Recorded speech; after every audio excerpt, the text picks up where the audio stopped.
Fuck you mean? The Kings ain't going nowhere. It's real. The Kings are real. We getting 40 wins this year. We getting 40 wins this year. Ah! Turn the fucking Jets on! Turn the fucking Jets on!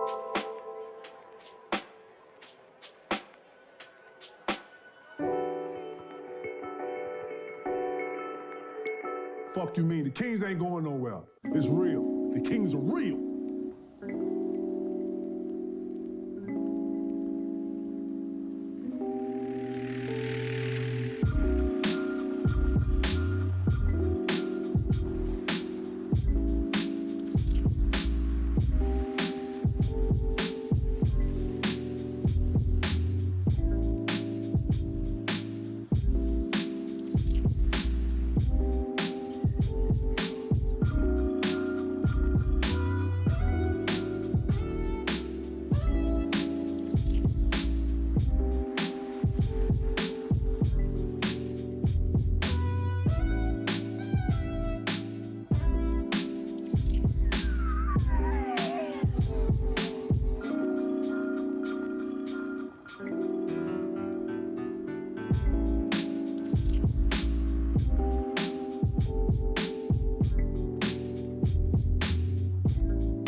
Give me a hell yeah.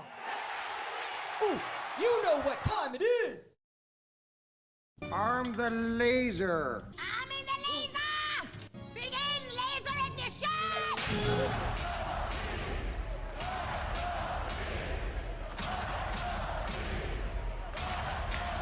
Deuce and Mo, Deuce and Mo, Deuce and Mo. They tell you what they know. Deuce and Mo, Deuce and Mo, Deuce and Mo. The podcast that you know. Deuce and Mo. Deuce and Mo. Deuce and Mo. Deuce and Mo. They tell you what they know. Do it for Deuce and Mo. Deuce and Mo. Hey. Do it for Deuce and Mo. When it comes to the Kings, it's my favorite show. Do it for Deuce and Mo. Deuce and Mo. Hey. Do it for Deuce and Mo. When it comes to the Kings. Big hopes and dreams as we cover our kings. Never cover the kingdom, but we loving our kings. And we covered your prayers as we doing our thing. Big Deuce with the par, Lil Mo on the screen. Solo or together, still do it for team. Never switch up for $1 or revenue stream. So we always got each other, balance out the beam. Deuce and Mo, and that's the end of the thing. So do it for Deuce and Mo. Deuce and Mo. Hey. We Do it for Deuce and Mo. When it comes to the Kings, that's my favorite show. Do it for Deuce and Mo. Oh! Deuce For and only Mo. the 8th time in franchise history, the Kings have 40 wins in a season. Ooh, how we doing, Night Chat? What up, Deuce? Hey, Morgan. Hi. I'm rooting for y'all. Are you kidding? Let's go, Man. Kings. Now. Don't get down on Sacktown because we're celebrating 40 wins. We're appreciating the journey because 1, 2, 3, 4, 5, 6, 8 times in 39 years they've had 40 wins in a season. It's a big, big fucking deal. How are we doing on a Saturday night? Oh my God, so good. So you guys, so many things to go over. Can we adjust this camera? Oh, yeah, It's a little yeah, zoomed in. yeah, Let's get it all looking pretty for the people. Appreciate you guys being here on a Saturday night. If you're here and you haven't hit the thumbs up, but make sure you're subscribed. Morgan, Hold on. Yeah. the beam's lit, confirmed? Like outside? Yeah. Yeah. You saw it on the way back from San Francisco, Oh, didn't you? you know what's funny? I didn't. I had one thing I needed to do, and that was get the frick hair. Well, whatever. It doesn't matter. Morgan, Yeah. cheers. Oh, cheers. Cheers. You know, I'm drinking an ice cold one tonight. The What? real alcohol. Cheers. You guys wanted fog? I can't say I was really ready for fog tonight. Let's go! We got 40 wins! It's a Saturday night! Sacramento is on fire! Drink it in, man! Wait, there's music? No. Oh no! My lights went out!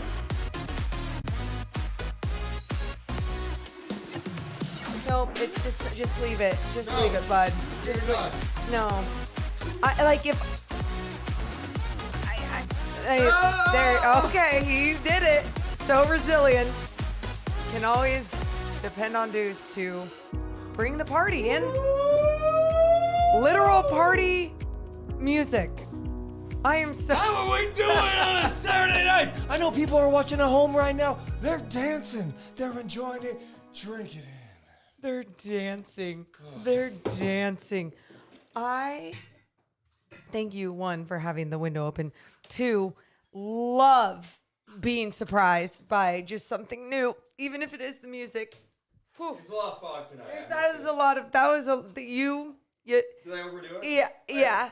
40 wins. I mean, we can Hey, that's a 40-win fog, man. we want to live to see 50. That's a 40-win fog. I just said it. I'm all tangled up. Give me a sec. Oh my God. People are dancing at home. Oh, I love be it. honest in the chat. Were What? some of you guys kind of fist pumping at that moment? 100%. Oh, I love it. Marley says, fog them up. Hit the thumbs up. Let's go. 50 win Kings. Dude, that's not crazy. It's not even crazy.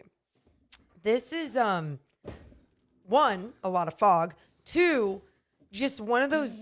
Yeah, You like yeah, the song, we too? okay. Oh, and that was the other thing I was gonna say. If someone just was like, "Oh, what's this live Oh, show?" yeah. and they tune in and they see this nerdy dude Oh, just yeah, with yeah, a for white sure, for light up sure. jacket, fog, and fist pumping to that music. There are people watching for the first time tonight going, who the hell is this cringe guy?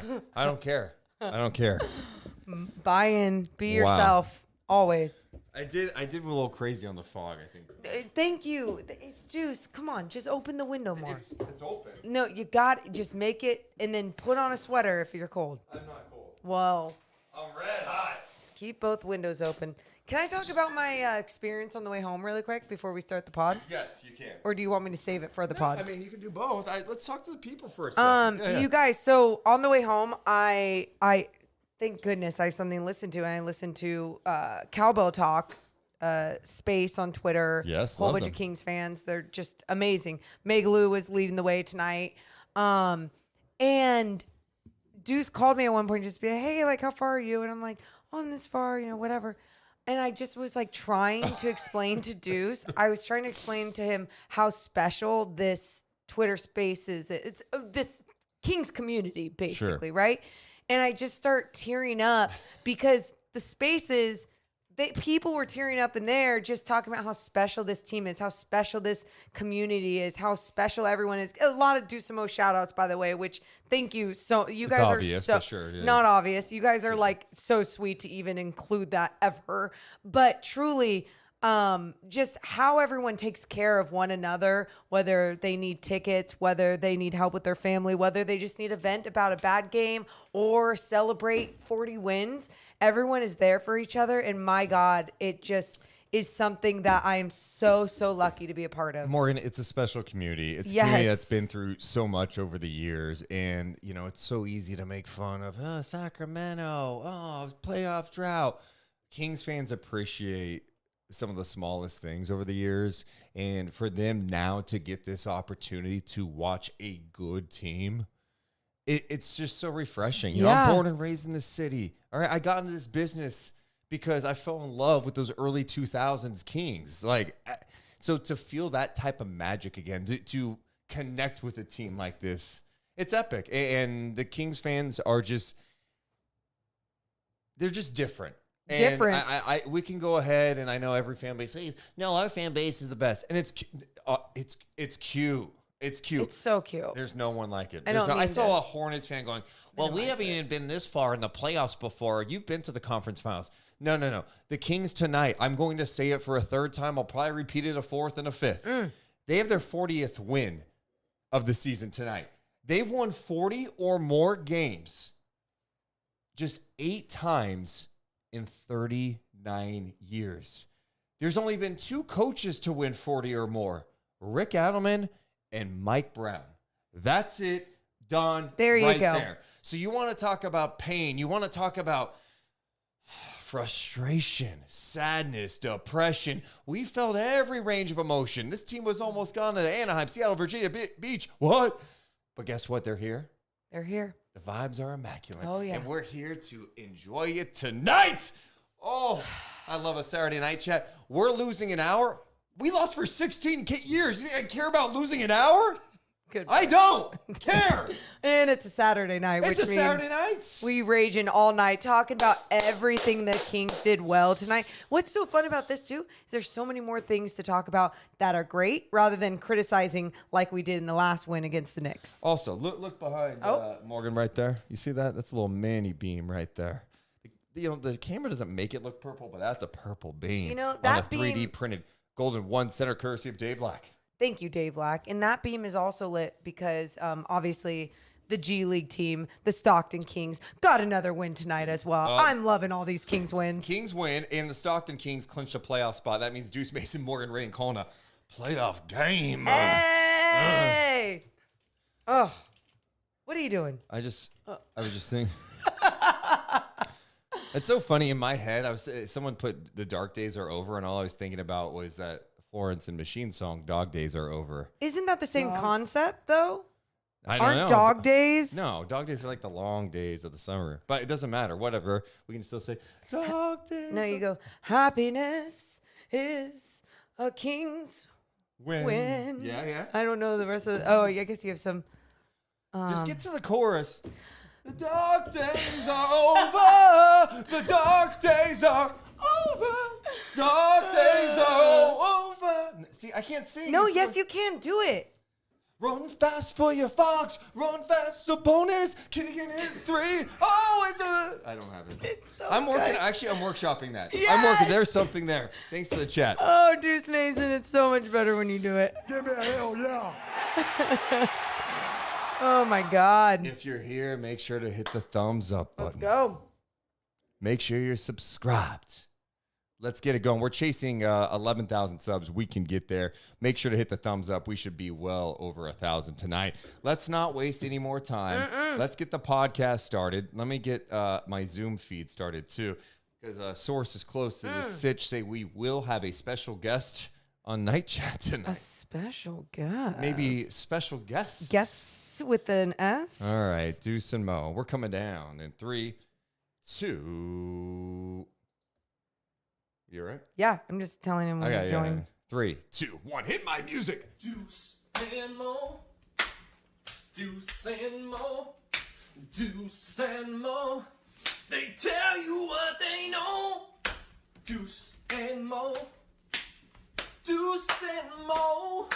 Deuce and Mo. The podcast that you know.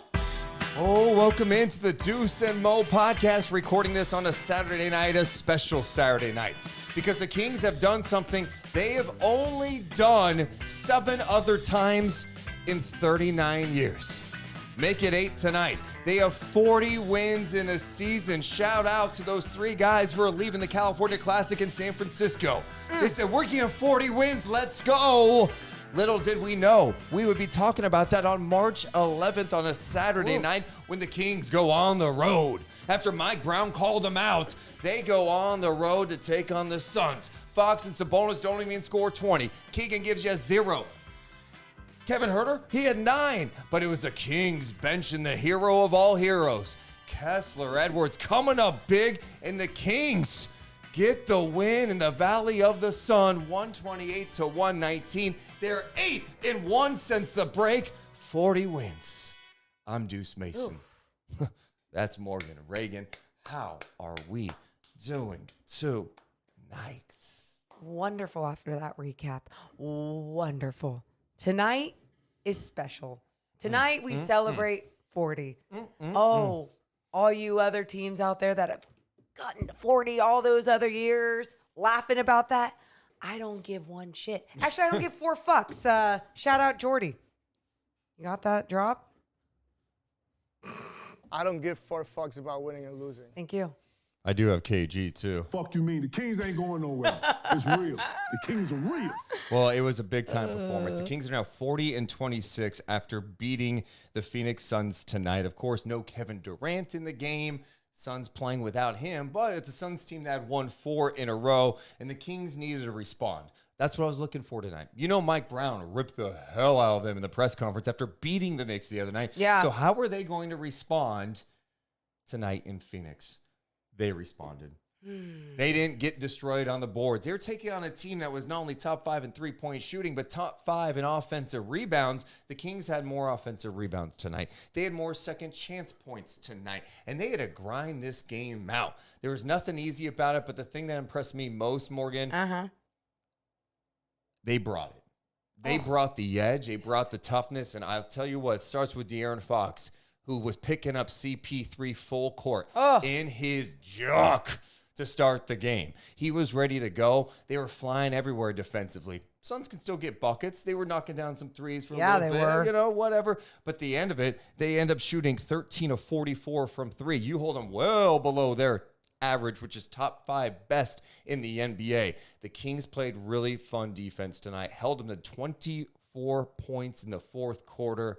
That was fun to see. What impressed you tonight with the Kings win? I think it's the response to how do you respond to a win, but it wasn't a great win, and you come out on the road against a still very good team in the NBA. I think some people want to always add in, but no, Kevin Durant. They were getting wins before Kevin Durant. Kevin Durant added when he came, but they are capable of winning and playing high-level basketball. Kings responding tonight against a good team like the Suns, the details, the attention to the details tonight, the way that the second unit stepped up when they needed it so bad. I mean, when I say so bad, your 2 best players on the squad weren't producing their high-level offense, all those points that they're used to scoring. Other guys were stepping up, contributing. They were getting rebounds. They were playmaking. Deuce, I'm talking about the offensive end. I mean, you go to the defensive end, the in-game adjustments made. Oh, wow, let's keep switching and having Trey Lyles go to Chris Paul. Timeout. Let's figure this out. Make the correct adjustment. That's what they did, you guys. That's what good teams do. In-game adjustments, especially on the defensive end. I loved it. I love the effort tonight from this group. It's not easy to go and take on a Suns team that, by the way, is trying to catch up to you, right? They are behind you. They could pick up a game tonight. That would have put them up 3-0 in the season series with one more to play. That would have been bad, but this Kings team took punches tonight. That's the other thing.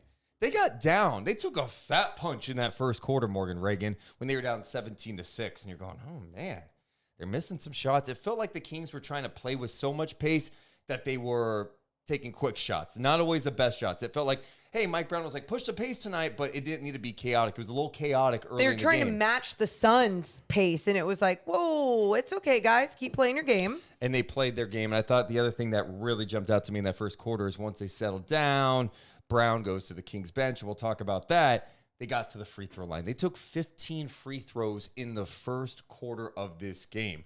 But the thing I love about tonight is just the fact that this team punched him a few times. Early in the game, responded. In the third quarter, responded. In the fourth quarter, responded. And the Kings closed the right way. The defense made some big plays down the stretch.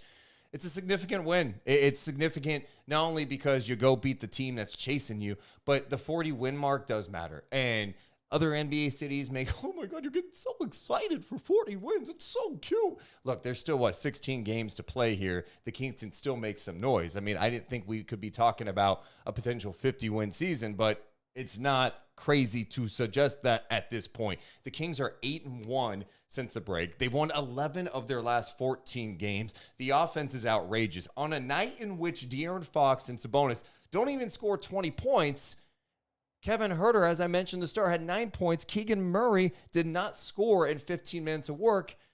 The Kings still put up 128 points because they had,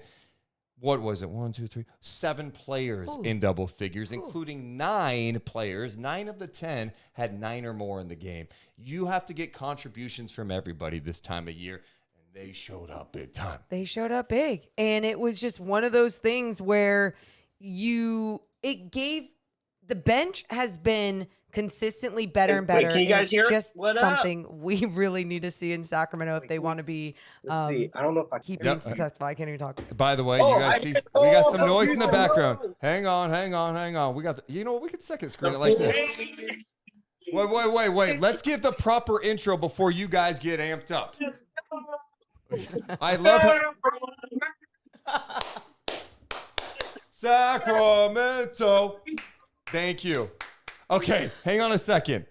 Just so people know who we're talking to right now, we got Sean, John, and is it Nadeem? Is that how you say it, Nadeem? Yeah, right here. These guys, you should know them by now. These were the three guys coming from the California Classic. No Warriors fans were showing up to the California Classic in San Francisco. These guys showed up. They walked out after the Kings went 2-0, and they were pumped up. They were jacked up. People clowned them because they came out and said, 40 wins. Let's go. They believed. And here we are. Here we are on March 11th. The Kings have 40 wins. Let's give it up to Sean, John, and Nadeem. Guess what? Why not 50? Why not 50? Come on. We're hyped. All right. Real fast, you guys are so hyped. I loved your energy over the offseason, dude. And it's been so cool to follow this because you guys were amped up about this. What gave you guys the faith? What gave you guys the belief after walking out of there that you guys were feeling good about things? Did you see Keegan Murray? Did you see Keegan Murray? Two words. Keegan Murray! We love this. I'll tell you this. We have had this energy for years. We have been waiting for the right time for it to unleash and it to be into a winning season where we can bring playoffs to the Golden One Center. Hey, Deuce and Mo, I'm going to see you guys live on TV for the playoffs, baby. What's up? How does that feel? Let's go. I love it. I love how fired up you guys are. Yeah. Mo, I'm going to see you live for the playoffs. Let's go! All right. Playoffs, baby. Okay, when you guys came out of the Chase Center that day in July, I think it was July, late June, whatever it was, July. And whoever got video of you guys all amped up and it got put out there, were you guys like shocked at the amount of attention it received? Yeah, 100%. Oh, yeah. I honestly, I didn't know there was like a guy, like I didn't really remember a guy filming for the most part here, let alone know he was with like SB Nation or anything. Yeah. So yeah, when we saw it go viral, we're like, oh wow, that happened. I mean, when the Kings win, we celebrate. So it doesn't matter who's outside. We beat the Warriors after they win a ring. We're the first person to hand them an L after coming off a championship season. Exactly. Okay, we're gonna be a little hyped up. So we're gonna go in there. We're gonna talk our talk when we walk out. And guess what? The Bay responded. They put us on SB Nation. So you guys, listen. So obviously, everyone was like, "Hey, if we get the 40 wins, like I feel like everyone's been wanting to talk to you. How has the attention been today and like leading up to this 40-win day against the Phoenix Suns?" But yeah, today's pretty crazy right now. I mean, my phone's kind of blowing up on like Twitter, which I'm not used to. Before all this, I didn't really tweet or really use Twitter for the most part other than to get news quickly. But yeah, no, today definitely like it's happening. Like this is next level type of attention stuff because like when the 40 wins video came out, it got a lot of attention, then it kind of died down. And then the King season happened. And as soon as they started having some success, like this always was referenced. And now that we're here, it's blown up. Big time. And it's just great. It's great to see. Dude, it's great because obviously you guys are hardcore fans and we're both like from Sacramento. We love this team. And just to see how fun this year has been, let's go around the room. What's been your guys' favorite part of this Kings season thus far? Oh, man. Where do we even start? I'll start. I think my favorite part is, all the loyal fans getting paid off with winning basketball, getting to see this whole team have fun, see a team that has a lot of chemistry and good energy and have a system finally that like feels like it's stable. And I think that this is just the beginning. I feel like we have, a system in place, and we have a great future with Monty McNair and Coach Mike Brown, and this is it. This is just the beginning. Yep. Gosh, best part of the season. I mean, recency, but like I feel like that Clippers win. You just can't. That double overtime 176 dub right there. And you know what? It's like SportsCenter. They're always like ESPN. They're tweeting like Clipper stuff, and it's like, guys, come on, give us some credit here. We took the Clippers down in that game here. Yeah, like tweet about us, not about Russell Westbrook or whatever that game was. But that was probably my favorite part of the season there, because we were supposed to lose that game. Everyone were like, "Oh yeah, this is the Clippers coming out party with Russell Westbrook." And we're like, "Nah, Malik Monk's dropping 41 on y'all." Hell yeah, John. John, you've got that Deuce Mason energy. I think we vibe a little bit. I dig it. Well, what about what's your big moment this year? What's been your favorite part so far? All right, I dig the vibes of the Deuce and Mo show, and I have called you guys out in the arena, and you haven't looked at me. And I said, when the Kings get 40 wins, you got to grow a mustache. And I know you looked at me, dog. I know you looked at me. And that was damn near as good as a handshake. I promise you. We'll see the mustache. Maybe, I don't know how many games it's going to take you to grow a mustache, but we're going to see it. Here, okay? A couple things. My favorite memory of the Kings is yet to come, because a playoff win in Sacramento is going to light us up. Yeah. More than whatever you've seen yet. Believe that. Okay? But I was in the arena for the Mavericks win when Kyrie and Luka played the first game together and we beat them in overtime. That was dope. That was, man. But the next, it's yet to come. It's yet to come. It's yet to come. Come on. Let's go. Dude, I love it. And by the way, John, I would never big time you and ignore you. Ever. If I heard that, I would have definitely. Bro, you did, dog. You looked at me. I was like, here's the thing, John. You get 40 wins, you gotta grow a mustache. I'm a man of the people. Well, not only that. Like, No. It was just a smile. Like, I see you yelling something, but I don't know what the shit you're yelling. Because especially when we have headphones or IFBs on. You're not the first people to tell me that either. So that's all right. Hell yeah. Honestly, he was at a game, and I was like, who's yelling, "We want playoffs" in a mask? And I was like, oh, it's John. All right, never mind. That's right. Hell that makes yes, sense. dude. How are you guys celebrating? What are we drinking tonight, man? A little White Claw action. We just Hell got back from Bar 101 in Roseville. Sacramento. We had a the celebration sky shot. is lit purple. Yeah. We are lighting beams all night. Yep. Come on. I know you guys light fog and fucking put spray jackets on and shit too, so we do some weird shit over here we can't reveal on the internet yet. Yeah. Well, why don't you give me some? Give me a cheer. We'll be on there. Give me a little cheers, please. Hey, cheer, you guys. Cheers. Let's go. Cheers. Dude, enjoy this moment, dude. I'm just so happy for you guys, because you guys take such joy, and you guys represent what Sacramento Kings fans are about. Like I was saying right before the podcast, it sounds cliche, but there's no other fan base like Sacramento, because there's not a fan base that gets jacked about a Summer League game. There's no fan base that even really pays attention to the Summer League game. Yet you guys were there, and you guys were approaching it like it was Game 7 of the NBA Finals at G1C. You walked out of there strutting your stuff, acting like we just were holding that trophy. You guys are amped up. I loved it. It's a type of energy I'm telling you. Sacramento's all we about. are not the only ones. We're just the only ones on the Deuce and Mo show. That's right. What's up, Sacramento? We will represent the Sacramento fan base proudly. Come on now. I got some bonus don't forget, baby. the What's up, baby? Double. Hey, yo. 2017 California Classic in Sacramento was a near sellout. It was a watch party with De'Aaron Fox going against Lonzo Ball in the Summer League. Like, that's how much the city loves our team. We'll sell out for a watch party in the Summer League. Yeah, game. I was there. I'll never forget that. We're just part, we're getting a recent story. What do you guys think we should do for playoff jerseys, honestly? Because on every playoff team gets some new jerseys. What do you guys think? They don't do new jerseys for the playoffs, but you know what I think? I was thinking about this. They should use your jersey design that you had, the drawn Keegan. I'm a little bit more creative than 15 minutes and 4 crayons. Okay. No, dude. So, dude. just wait. Just hold up. But I hope you think frame they that should throw jersey it back to the last time the Kings made the playoffs with those all blacks, that sick ass jersey. Let's see us get a dub in those in Golden One. That'd be dope. That'd be dope. But real fast, that Keegan jersey that you made on that T-shirt, you Beautiful. better frame that.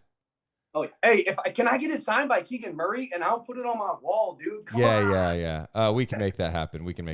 I think. We'll see. No, we'll try. Yeah. Oh, Deuce has all the connections in the world. I forgot. Did you see the way he just tapped his chest? I forgot. I work with Deuce Mason. Oh my God. We're at the game Monday. All right. It's gonna be there. We'll be Hell there. yeah. Well, the 40th win didn't happen in Golden One. It's a celebration at this point here. You know, we'll it's see a you guys celebration. there. Yeah, It's gonna dude. be a great Sean, John, Nadeem, appreciate you guys so much for dropping in. Congrats. You guys are the best. Love the energy. Let's keep this rocking, man. Appreciate you Thanks, guys. Thank you so much. Thanks, guys. SacramentoSwing.com. Let's go. They're in the playoffs, baby. Those are the guys, man. Oh my God. This is the vibe. This is the energy. Yes, Sacramento is after a 40-win season. The Deuce and Mo exclusive. First time they've done an interview post-win. Yep. With the 40th win. First time, man. First time. Seriously, love their energy. So cool. Amazing. Hopefully you guys enjoy this. The audio listeners are going to be like, what the hell just happened? They're like, why were we breaking down the game and then we went to this? It's okay. We're breaking down the game. This is going to be a different type of night chat tonight for sure. Yeah, I think what they represent is something that is seriously special about Sacramento. The fact that like Kings fans do care about like summer league games. Yep. We're doing summer league watch parties. They went to the game. They came out feeling good about this team and throughout the 40-win thing and fans are clowning them. Yeah. Other people's like, oh, that's cool. That's cute. And here they are at 40 wins tonight. And that's why it is important, even when and now, but when in the future the Kings are doing well, like you have to appreciate every moment. You still have to appreciate when a rookie comes in and Monty makes tweaks to the roster and they work. And I mention that because I look at someone like Kessler Edwards tonight, and it's not only tonight, but you look at what he's been doing even in those few minutes that he's been getting here and there. But tonight was really one of those times where you go, oh yeah, this is one of those tweaks that are actually going to be a great thing for the Kings. Well, let's get back to the game. The Kings got the win. Here's the second free throw from Domas. Got them both. And so the final separation probably not going to be indicative of how tight this game was. 128-119. Here is a pass out on the wing. Okogie going to shoot a three to beat the buzzer. It's no good. And the Sacramento Kings, for the first time in 3 games against the Phoenix Suns, get the victory.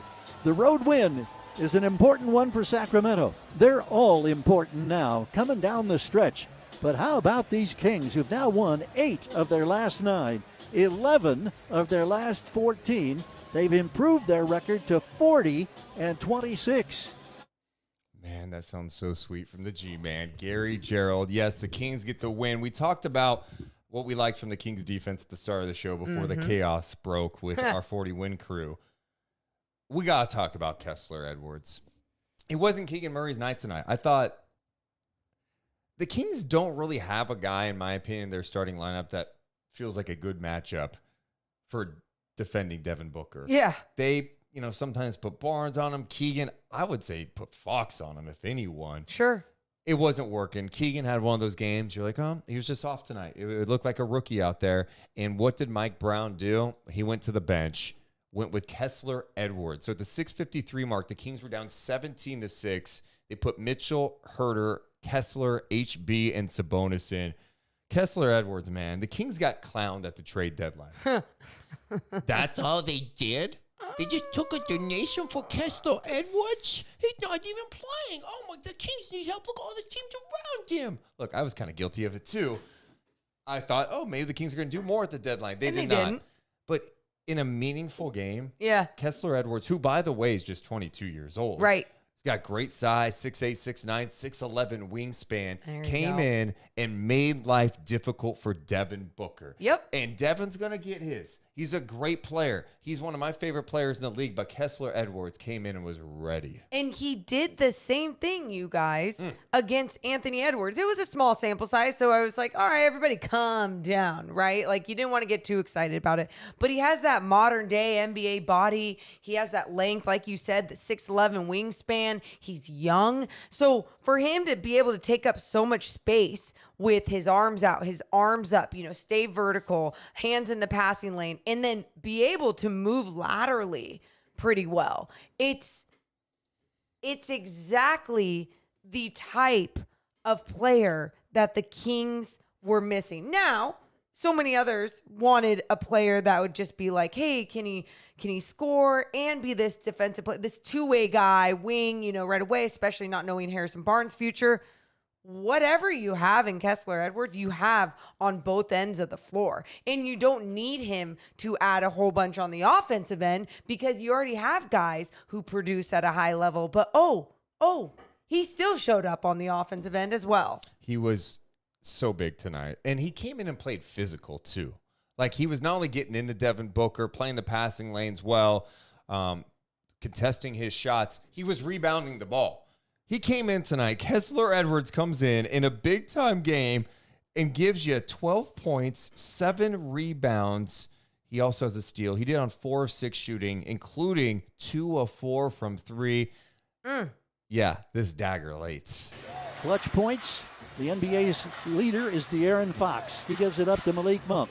Driving a kick. Kessler Edwards for 3. He's got the triple. The unexpected three-point shot from Kessler Edwards. He's knocked down his second of the ball game. The Kings have a 6-point lead. 38 seconds to go. 124-118. Huge three-pointer, and that was right off the heels of the play where Fox had the steal, the look ahead to Kessler, who turned it over, and on the other end, Ayton had the and one. It could have been a 6-point game had the Kings scored. Instead, Ayton with the and one cut it to 1. It looked like a disastrous moment, but he came up big late with that big three-pointer.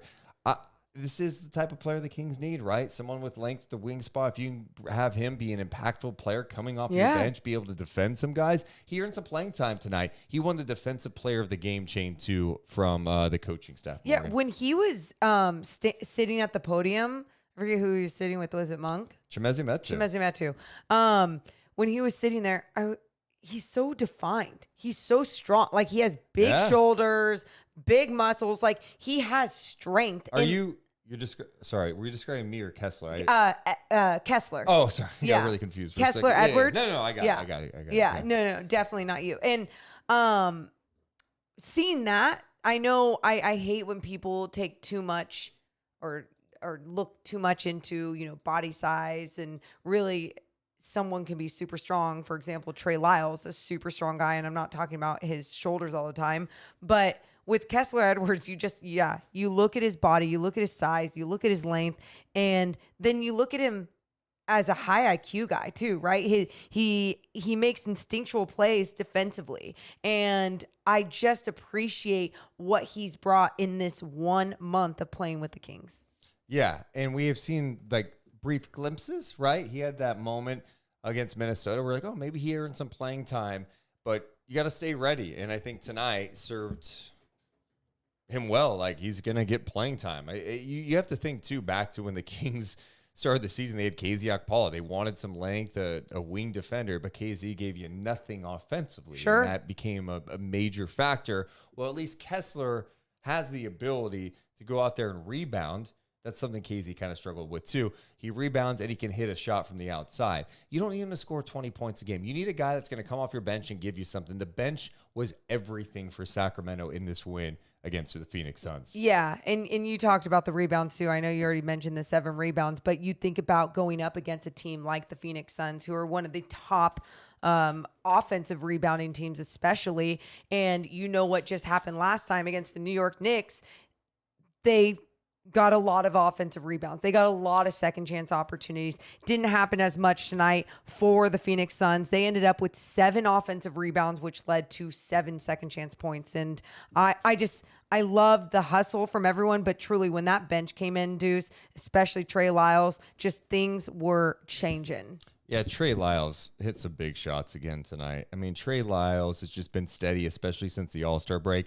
He had 13 points. He had 4 rebounds, 4 of 8 shooting, 3 of 5 from downtown. And that's just been significant. The bench was just outstanding. I mean, I go up and down. Chimezie Metu, I've been hard on Chimezie. He came in. The guy had 3 steals. Yes, he was, because he was playing up in guys, and whatever he was told stuck with him and was like, yeah, that's what I'm going to do tonight to be efficient with my minutes and to stay out there on the floor. I love that.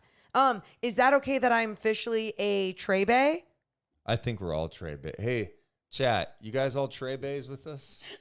I asked Kyle Draper, I was like, wait, are you a Trey Bay? And he goes, I'm nobody's Bay. And I am 100% Trey Bay, but I do He's a remember Trey Drapes. By the way, Morgan was filling in as an analyst yes, tonight.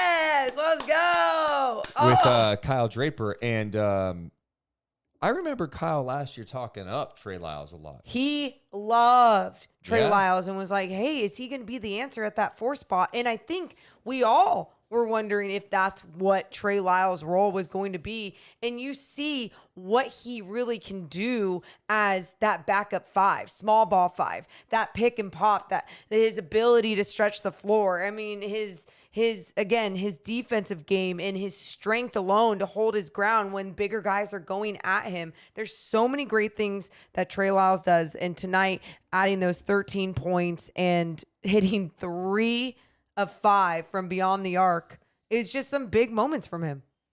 Yeah, the bench as a whole. Davion Mitchell tonight. Yeah. Dog. Yeah. Brought it defensively. We actually saw Fox Mitchell in that game, too. I know. That was kind of encouraging to see. We saw that in the fourth quarter, actually, for a little bit. I thought what I loved about Davion, I think he needed the All-Star break almost more than anyone. Get away, kind of reset, refocus. Since that time, he's been much more of a confident player offensively. I think he's been more decisive, understanding that, hey, and he still has these bad habits of over dribbling at times, but to see him come out and attack the basket, knock down some threes, I thought he was huge for Sacramento. Davion played 15 minutes, just under 16 minutes, gave you 13 points, 5 of 7 shooting, 2 of 4 from 3. What do you like about the dog? I mean, it's kind of like you said, just much quicker decisions as of late. And his ability to switch his mindset mid-season is incredible. And I think, again, you got to give credit to Mike Brown, who does a great job communicating with guys and getting through to his players, whether it's tough love or whether it's just he's talking to them on a daily basis. Whatever it is that he told Davion Mitchell and Davion Mitchell is responding with, it just goes to show Mike Brown's ability as a coach to get through to guys. And to be able to do that mid-season, I just think is incredible. And I'm just so happy that Davion Mitchell is playing a little bit more free. It means everything for this team. Yes. To be able to go to their bench and at least not have that drop-off. And on a night like tonight, where I felt like Fox and Sabonis, and the Suns did a good job. I felt like Sabonis, they were really physical with Fox and Sabonis. I thought Fox actually deserves some more foul calls, to be honest. It's crazy that the Kings shot 37 free throws and Fox only took 2 of those. Ugh. The other thing I would say, too, is the Suns are one of the better teams in the league at protecting the paint, too. They're just long. They make it challenging. They're going to try to get into you. They've got multiple guys, up and down their roster. Okogie can get after it. TJ Warren can get after it. Torrey Craig, that's not even including, someone like Devin Booker. Like, these guys usually are pretty locked in and they can make life challenging for you. And then DeAndre Ayton has obviously great size too, who can block some shots. So it wasn't as easy inside the paint for Sacramento. I felt like they still got things done, though. And when Fox and Sabonis aren't having their A game, so to speak, who else is going to step up? The bench did. Malik Monk, I mean, he came in and hit some huge shots. That one play where I went, no. Me and Jason were watching the game. It was off the turnover. I'm like, no, why are you launching it? And he goes in. That was the bank 3. Remember the bank 3? I think that was the bank 3. You're like, are you kidding me? He takes some shots sometimes. He makes you go, some oh my passes God. that you go, oh my God. But then he makes the play and you're like, wow. Yep.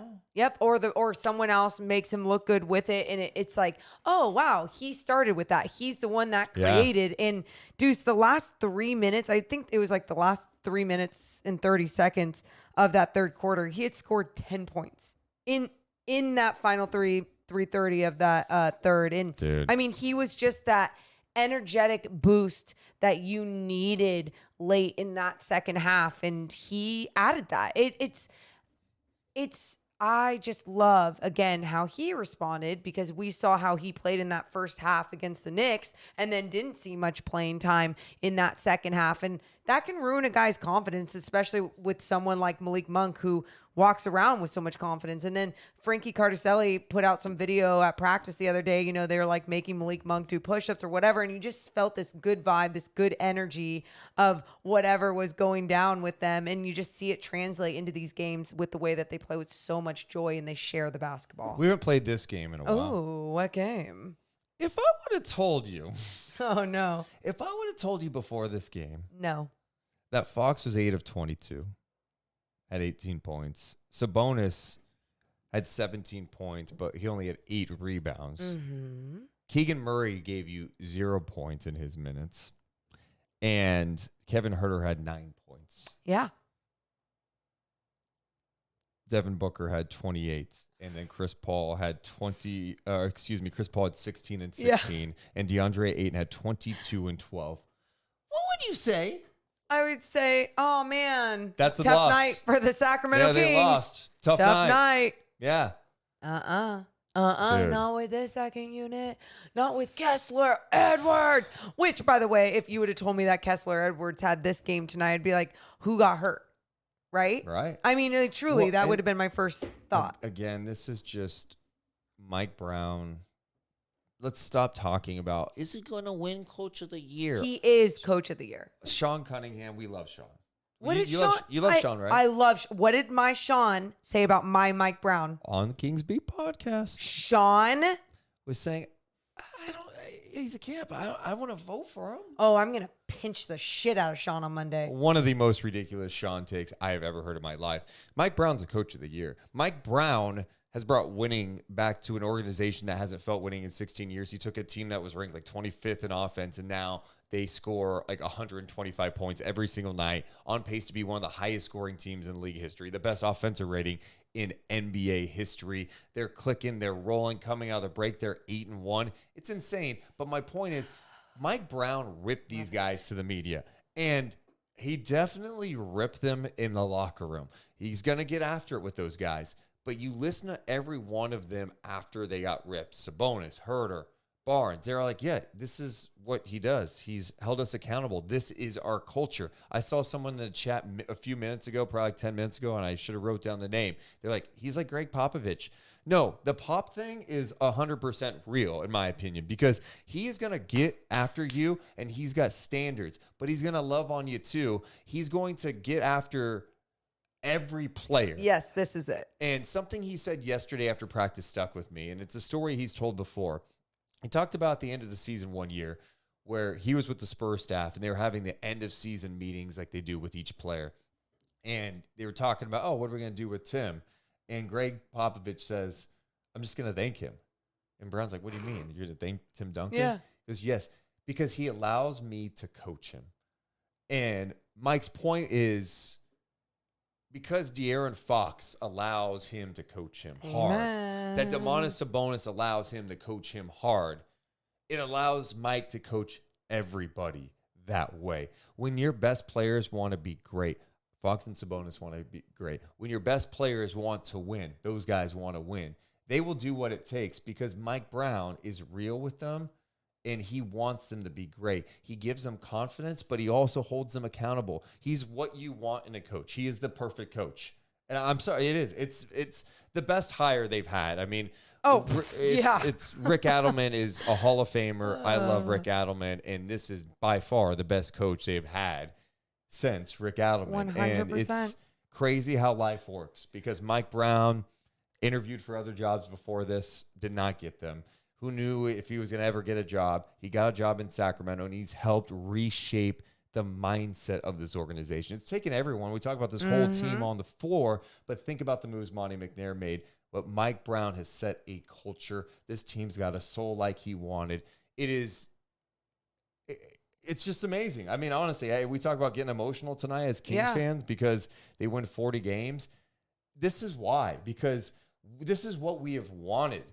Just a team that loves playing basketball, plays the right way, and a coach who just loves the game. He's not a dictator.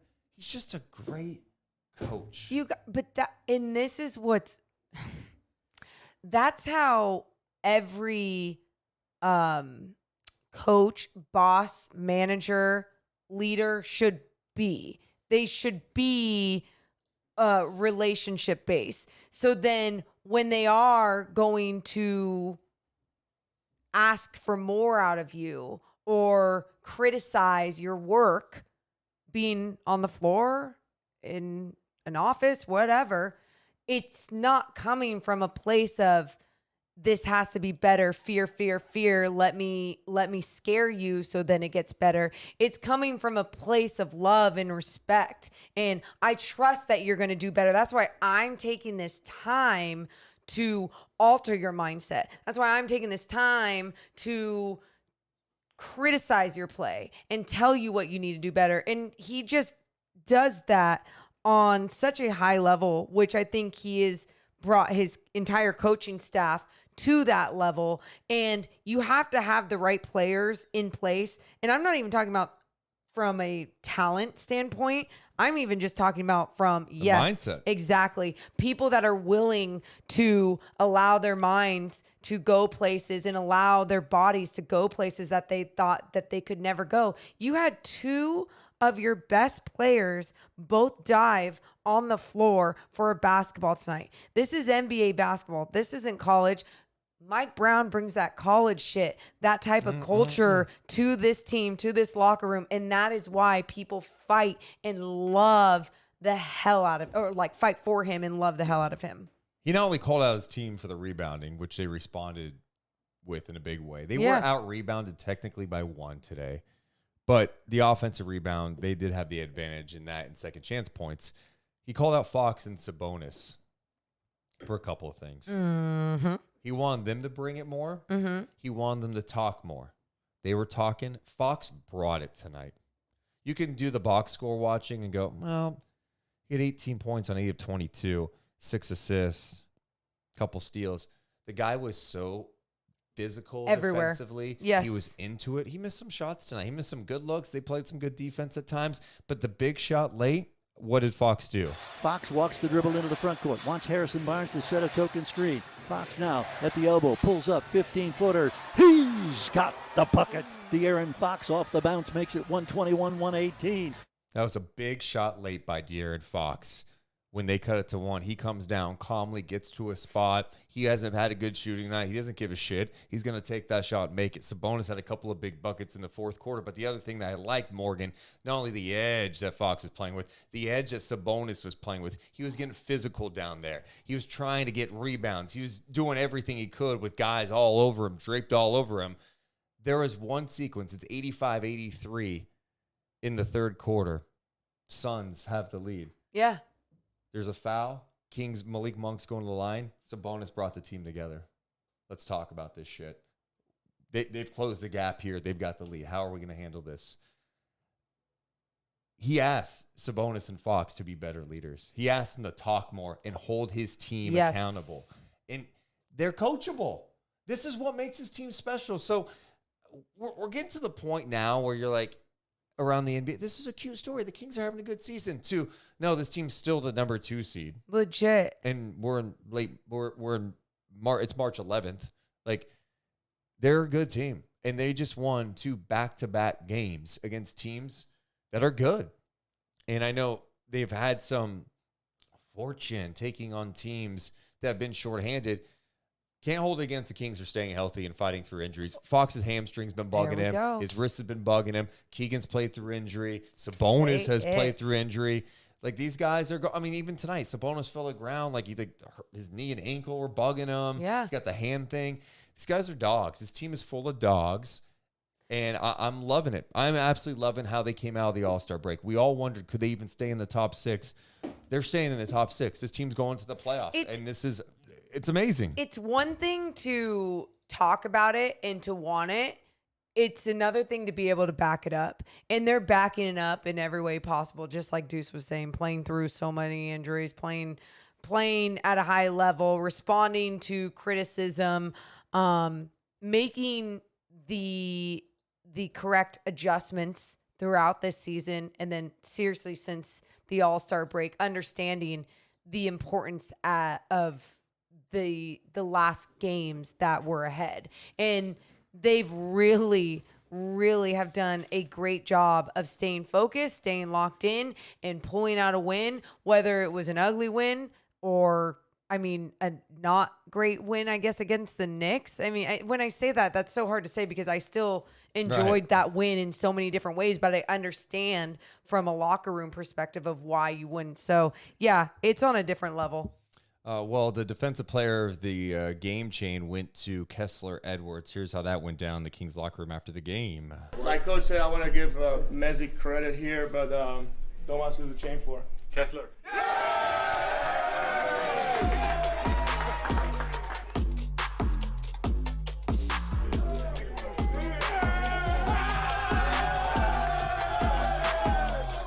That's cool, man. What a great feeling. Oh. By the way, G-Man was telling me Together on 3. 1, 2, 3. Yeah. that chain is really heavy. Yeah. I believe it. Yeah. I believe it. It's not plastic, that's for sure. Speaking of Kessler, Kyle Draper, Morgan Reagan had the chance to talk to him after the game. It is my pleasure right now to welcome in one of the stars of tonight's game, Kessler Edwards. Kessler, thanks for coming on with me and Mo. You got some extended minutes tonight, man. How good did that feel, and how good does this win feel? It feels great. It feels great. I was kind of nervous throughout the game. It was close the whole time, but I'm glad that my coaches, trusted me with that time down the stretch. We were able to pull it out. You had that big 3 late, and you also had the challenge of defending Devin Booker. Tell us what that was like. I knew it was coming. I knew if I was going to be out there, I was going to have to, provide that for the team defensively. So I just did the best I could, guard him. Very tough player to guard, and kept my confidence with that 3-point shot. So, Kessler, tell me about the group of guys you got on this squad, man, and what you guys are able to do. 40 wins, number 2 in the Western Conference. Take me behind the curtain. How much fun is this for everybody? Yeah, I joined the team late. They were already rolling when I came in, but I could tell from the jump that, the culture was different.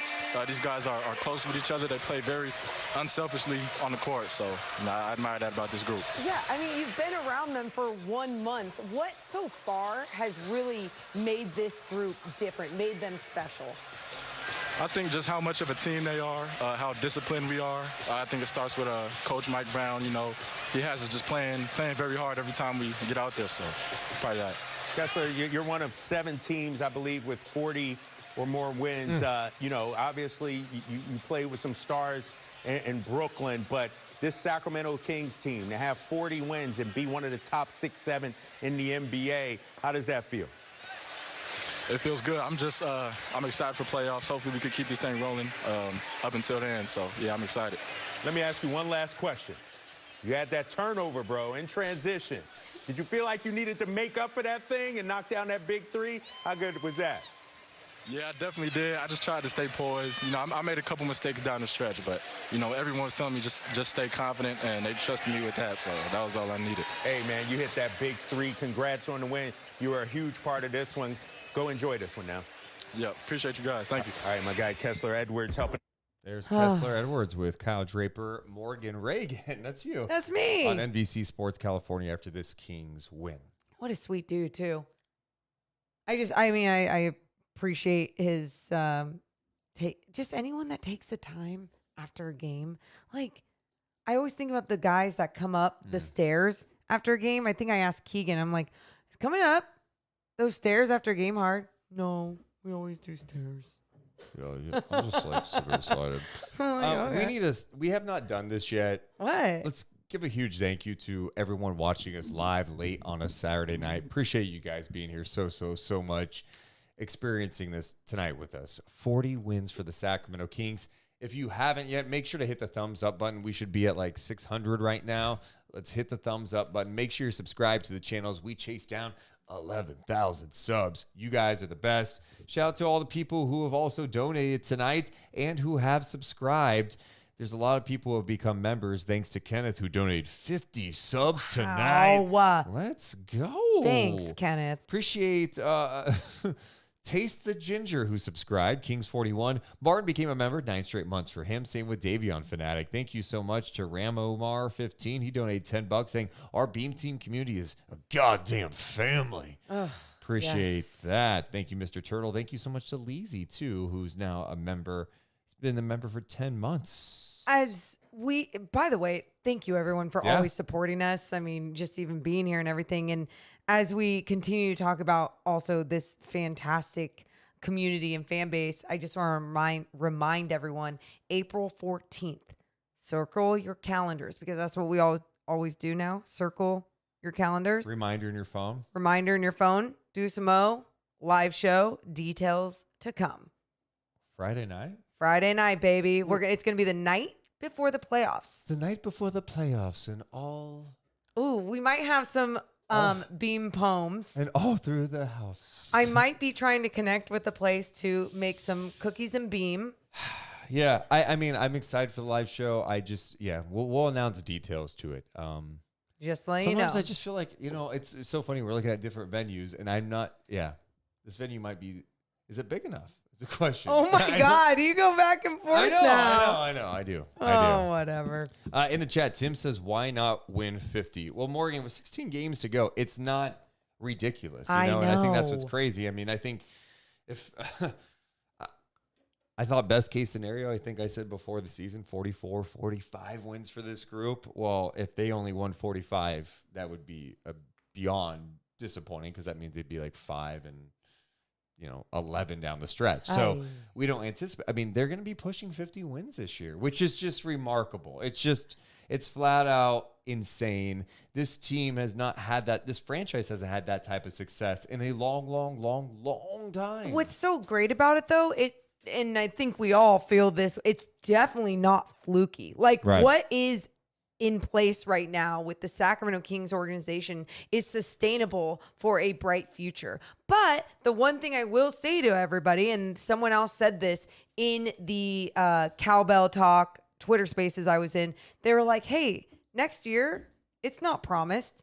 Appreciate everything right now, because and it's not only just about us saying over and over again, appreciate the journey, but truly, like, even if the Kings were winning next year, the winning might not feel this same way. So that's why really soak it in. I've said it. There's nothing like the come up. Put There's it on the t-shirt. nothing like There's it. nothing like the come up. Our guy Rob Perez on Twitter put this out. Kings points scored per game since the All-Star break. 133, 176, 124, 123, 128, 134, 123, 122, and 128. They're 8-1.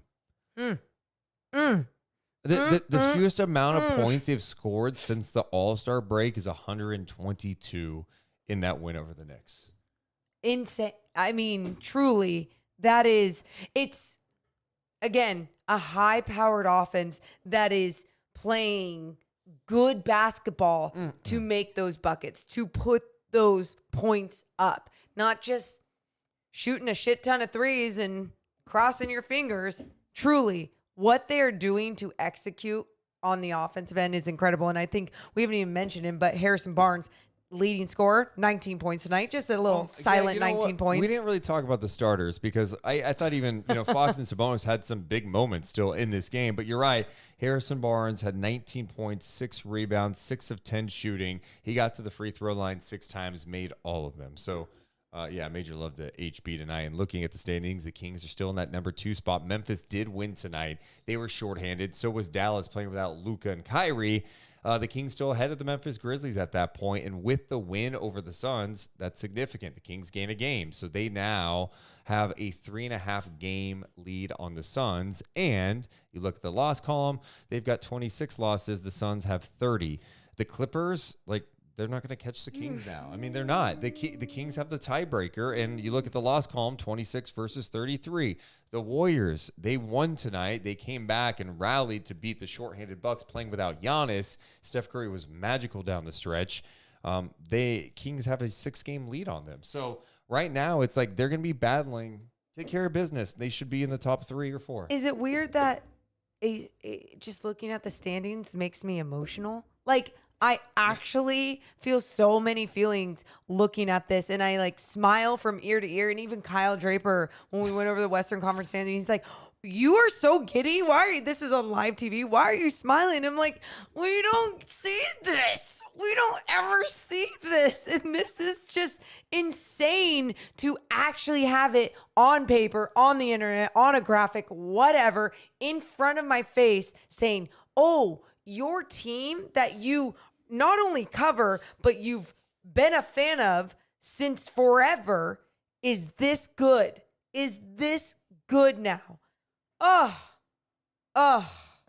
Yeah. It's something else. Will Z has this stat too, according to Lee Adams in the chat. The Kings had 10 steals tonight. It's the 15th time they've had 10-plus steals in the game. They are 14-1 in those games. We should also note the guy who led the Kings in steals tonight. Who do you think that is, Morgan Reagan? Ooh, was it Chimeze? Chimeze Metu Hey. Deuce yes, is double checking. Yep. Chimeze Metu had 3. Malik Monk had 2. Kessler Edwards had 1. In the starting lineup, Fox had 2. Sabonis had 2 as well. Go ahead. One other thing I was going to say, because we mentioned De'Aaron Fox getting up and, playing some intense defense, but how about right from the start, De'Aaron Fox getting up and Chris Paul and forcing him to call a timeout right after he passed half court, smiling back at the Kings bench. Chris Paul was like smiling back at the Kings bench. Like, when was the last time I got picked up full court like this? Well, Doug Christie, Kings assistant coach, he was G-Man's coach's interview before the game. And that's one thing Doug said is like, with Chris Paul, we need to pick him up the whole way. We need to pick him up. And the Kings did that. Love it. Set the tone. You got to play physical, got to play with an edge. Let's kick things off with Discord and Twitter Spaces. Let's start with Ross, a.k.a. Keegan Purry. What's up, Ross? What's up, my friends? How you doing, Long man? time no talk. Dude, I know. I missed your Luke Walton voice.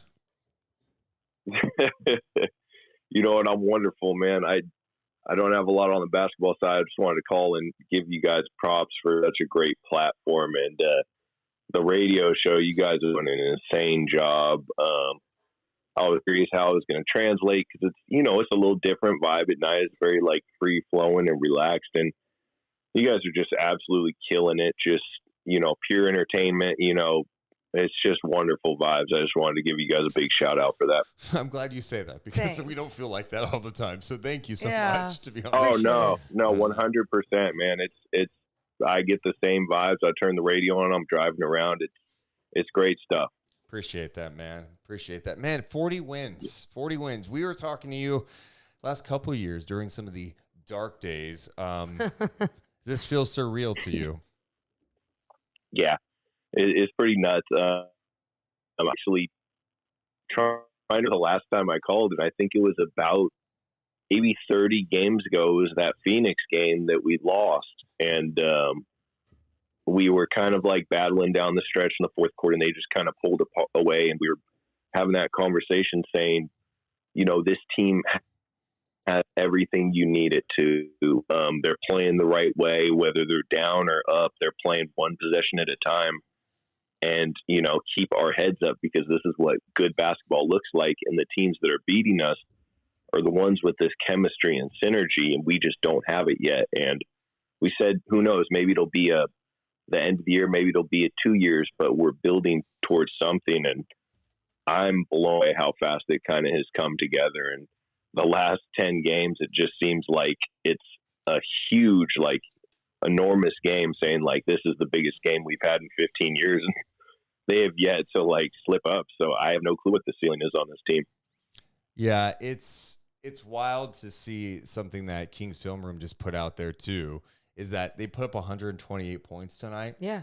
And they didn't even have a 20-point score, which just shows you like how potent this is and how, like, to your point, Ross, like how fast has this come together, the jump to go from how ugly it was offensively this year. Of course, there's different pieces, but it's like they bought in. It's just dynamic. They're so explosive. And you know what? It's kind of funny that stat came up because the thing I was thinking is we're at the luxury at this point where Fox and Sabonis just aren't having bad games anymore. I was trying to, I was going to go back and look at stats and think, when did Sabonis have a bad game recently? And it's going to take me 30, 40 games digging back, and it's probably been 20 for Fox. And that's kind of what you get with these great, your superstars. You don't have to wonder whether they're going to show up. If the other guys show up, it's an easy win. And if they don't show up, it's going to be a battle. And Sabonis more than anybody. I mean, Fox is, wow. I always think back to, my criticism towards the end of last year, his defense. Can he pick up his three-point shooting? You guys said he got mid-range game for sure. I said, is that enough, though? And, I'm a diehard fan. I've been watching 30 years, so it's not like I was going anywhere. It was just a healthy basketball criticism. Yeah. And credit to Fox. He just needed a GM to step in and give him the pieces. And, McNair unlocked him. It's beautiful to see. Yeah. Well, Ross, I appreciate you checking in, man. It's been too long, so thanks for calling, man. Thanks, you too. Appreciate the platform, man. All right, there's our guy Ross checking in, and Monty definitely unlocked it by getting the Herter and Monk, and of course Sabonis, Keegan, all those guys. But Mike Brown tapped into something too. That's it. That's what Ross was just basically saying he unlocked him, and we talk about this all the time. Guys going to different teams, finding different situations that work for them. And sometimes it is the pieces around them, and other times it's just being paired up with the right type of coach. I mean, look at someone like Josh Hart and him being in with Tibbs in the New York Knicks system and what he's been able to do there. It's so cool that De'Aaron Fox needed that extra love, not only the pieces around him, but that extra love, that extra basketball loving, high IQ coach that could bring something different out of him. Donald in the chat says, remember when Fox hugged Sabonis when they won their first game together because he knew it was the start of something big? Yeah, I feel like that picture needs to be framed and put behind us. There was that Minnesota game, and there was that hug was like a clear sign of thank you. I got some help. Yeah. No, it's like an iconic moment in Kings history. And that's the other thing. You think about that moment. Now, think about this team. We'll always remember this team in this season because it was the first team that broke that playoff drought. Mm-hmm. And how special is it that it's not one of those times where it's like, oh yeah, Monty McNair is just gonna grab Rondo at the trade deadline and they're gonna get Rudy Gay and do everything they can to just try to get into the playoffs, limp into the playoffs. No, this is the real deal type of special feeling team that is going to break that drought, and that is what makes it that much better. Appreciate you guys still riding with us tonight. Make sure you hit the thumbs up button. Make sure you're subscribed as well. Let's go to Discord real fast. Check in with our guy, Manny. What's up, Manny? What's up, hey guys? Look at you guys. Yeah. This is so awesome to see, man. I'm loving the excitement from everybody from the city. It's just a foregone conclusion at this point, right? Playoffs are going to come. And it's like you said, it's not limping into the playoffs. It's not, backing into the playoffs. It's full force, a bona fide, awesome team to watch, and everybody on this team is likable. Yeah. And that's the greatest thing, man. It's like there's nobody that's not buying in. There's nobody on the bench that's not standing up almost every game. Sometimes you play 20 minutes. Some guys sometimes play 10 minutes. And not that they don't care, because they obviously do. They're competitive players. But they're so invested in buying into Mike Brown. That's all they care about. That's such a great point. Having so many likable players. It's not even about having these huge personalities and being like, oh, this guy would do great on a commercial, or this guy is great because of how he connects with the city. It's truly like they seem to treat each other well on and off the court, because how else would you see them enjoy and respect each other like they do on the floor? And you talk about going down the bench, and you have guys like Rashawn Holmes, who his life turned upside down and his role completely changed in the NBA. And some people would be like, yeah, but he's making all that money, so who cares? He's still laughing to the bank.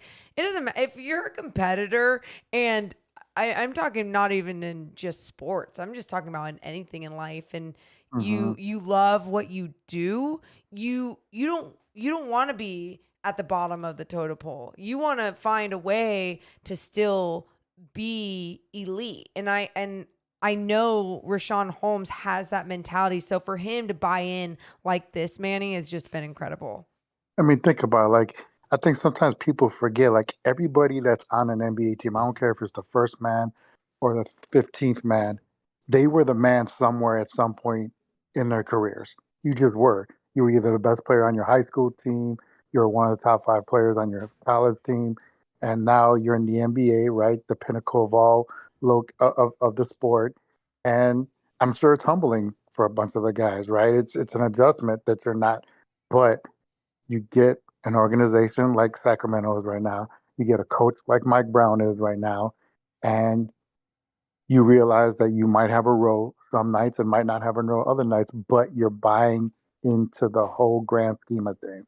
And that's hard to do. There's a lot of egos involved, personalities involved. And it's hard to, like you said, no matter what happens here on fourth, this team is a special team regardless. I want look at me. I'm a Bulls fan, right? And I'm bought into this team. And I've been a fan of Sac for a while, but like I'm really bought into this team as an outsider. And it's not just because they're winning. It's the way that they're winning. It's these guys who they are as a basketball fan, just in general. I mean, if they go to the playoffs, and I'm not trying to jinx or anything, but like even if they were to lose in the first round, like how could you be disappointed in the way that they've played and the effort that they've given? Like it doesn't matter. Like whatever happens, happens. But this is the year of all years.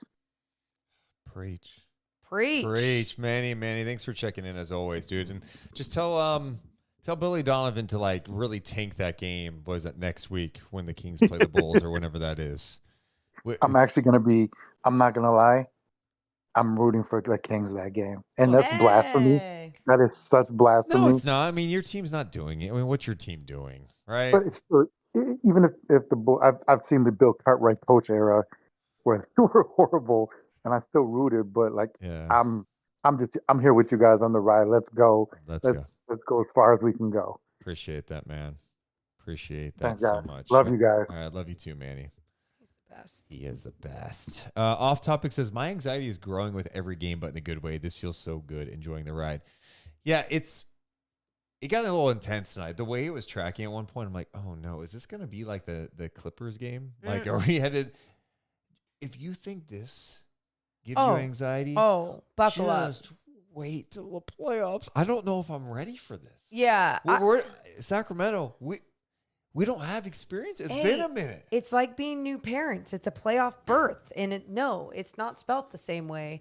But it's you just. It should be, though. It should be. We definitely have. But my point is, people always say this the first time parents is like, you don't know what to feel or how you're going to feel or what to do, but you just do. Yeah. You just do. And I think for us as fans, as we continue on this journey and we see this playoff berth and we experience the first game, whether it's pure joy or fear, sadness, competitive, all of the above, whatever emotions we might feel, like just make sure you're staying healthy is what I'll have to say. Like drink your water and make sure that you're breathing during those moments, all the moments. Liv in the chat says, I passed out in the arena at the Kings Mavs overtime when I don't know what will happen to me during the playoffs. Wait, did that really happen? Oh, man.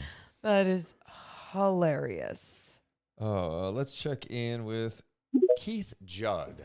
What is up, Keith? And by the way, Liv says, I'm not kidding. Dude. I need more details. Hey, Keith, are you there? Hey, we are here. Oh, how's it going, Deuce and Mo? It's a we. Who's with you, my man? I'm here with 3 of my friends. We're all from Sacramento. We took the trip down here to Phoenix for the weekend. We're seeing some spring training, and also, we're in the building at the game tonight. And hell yeah! Hell yeah! Yeah, and we just wanted to say that you know, the vibe was not anywhere close to Golden Ones there. Let me tell you that. Yeah. Yeah, that doesn't surprise me at all. What was it, dude? I remember listening late in the fourth quarter. What'd you hear on the TV broadcast, Morgan? You heard the light the beam chant. I heard some light the beams. Yeah, we were starting some light the beams up in the upper deck. But what's also hilarious is that you know, it seemed like the sentiment was that a lot of Suns fans wish they had Sabonis over DeAndre Ayton. Yeah. Which was, they were talking about the last trade deadline, how they wish they traded Ayton for Sabonis. Yeah, So- I mean, and that was something they were trying to do. There Yeah. were some other teams. The Warriors had some interest in Sabonis for a second. So yeah, I mean, Everyone wishes they had a little piece of Sabonis, but he's ours, and we're very lucky to have him. How'd you guys feel knowing that it was the 40th win when you were watching this one? Oh, yeah.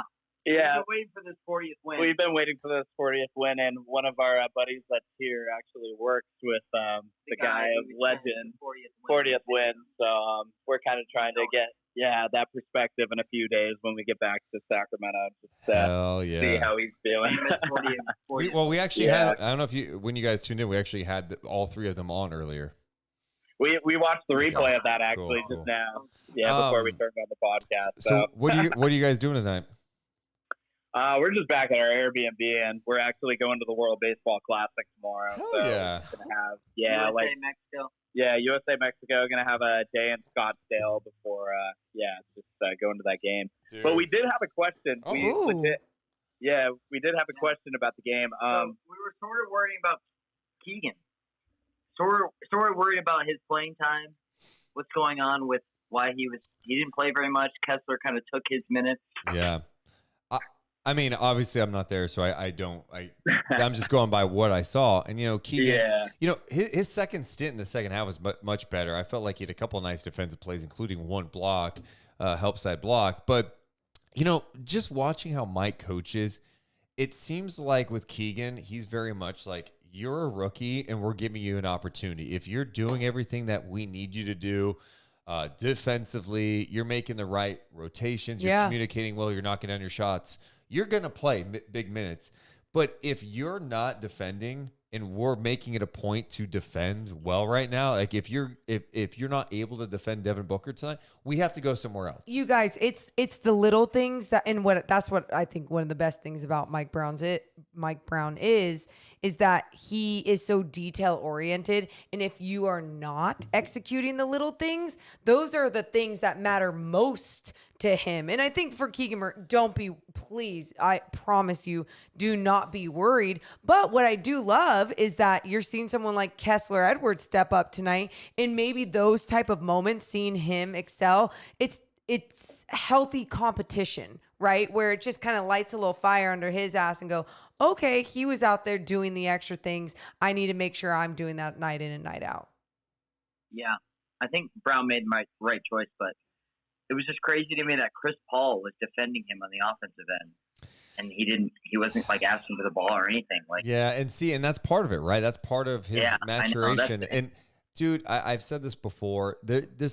He's in such a great position right now. Like, he is getting valuable time on a good team, surrounded by guys that want to share the ball and play the right way, and having a coach that wants him to be better. He's challenged Keegan many times, as he challenges all the players. So, yeah, I mean, we have to. I know it's hard sometimes. Keegan's a rookie, you know, and he's got to start a lot of games this year. And tonight was a game where it wasn't his night. And the good news is the Kings have other guys that they can go down to in the bench and get a win. Mike is going to do. Here's where I look at it. Fox and Sabonis are playing. Those are the guys who are absolutely playing no matter what, because those are the guys. Yeah. After that, you better bring it. I mean, we saw a stretch where Kevin Huerter was playing like 18, 19 minutes. Kevin Huerter tonight played 19 minutes. Wow. And there was But he had a huge night the other night. But I was even going to say there's times tonight where he even seemed solid, but maybe Mike Brown just was like, what you're doing right now isn't enough for me to leave you in. It's also, he just wants to go with what's hot. He's Yeah. going by what the game. Okay, Yep. do we need more rebounding? Do we need more defense? Most definitely. It's tough sometimes as a coach. You got to pick and choose Kessler what you had have. 5 rebounds in like 3 minutes. Right. Dude, yeah, and that was a point of emphasis, right? Like, go after and be physical, get rebounds, and Kessler came in and did that. So Especially after that Knicks game. exactly, dude, he ripped them to the media, and I can guarantee you he destroyed them in the locker room. Like, if he was that vocal with the media, I would love to see what it was like when Mike Brown went in that locker room after the game, because I can tell you, he gets hot, man. He gets hot. You could, when he was talking to the media, his voice was shaky that night. Like, rewatching it, you could tell he was really bugged by it. Yes. So, yeah. Keegan will be fine though. I appreciate you guys checking in. Enjoy the World Baseball Classic, and I'm so glad you guys got to see that tonight, man. All right. Yeah, Thanks, guys. thanks, Light the beam. Light the beam. Appreciate you guys so much, man. Thank you. Shout out Bye-bye. to Keith and his friends. So cool. Scottsdale, stand up. I was thinking about Arizona today. I was like, man, why? It feels like, I think it's because it's been raining so much in Sacramento that when I was putting together a graphic tonight for King's Sons for our podcast that we didn't end up using because I changed it out. I did the 40-win graphic instead. There we go. Yeah, I make graphics too. Deuce Mason, talented, multi-talented. Mike, lighting, presentation, charisma, Riz. Wait, Riz.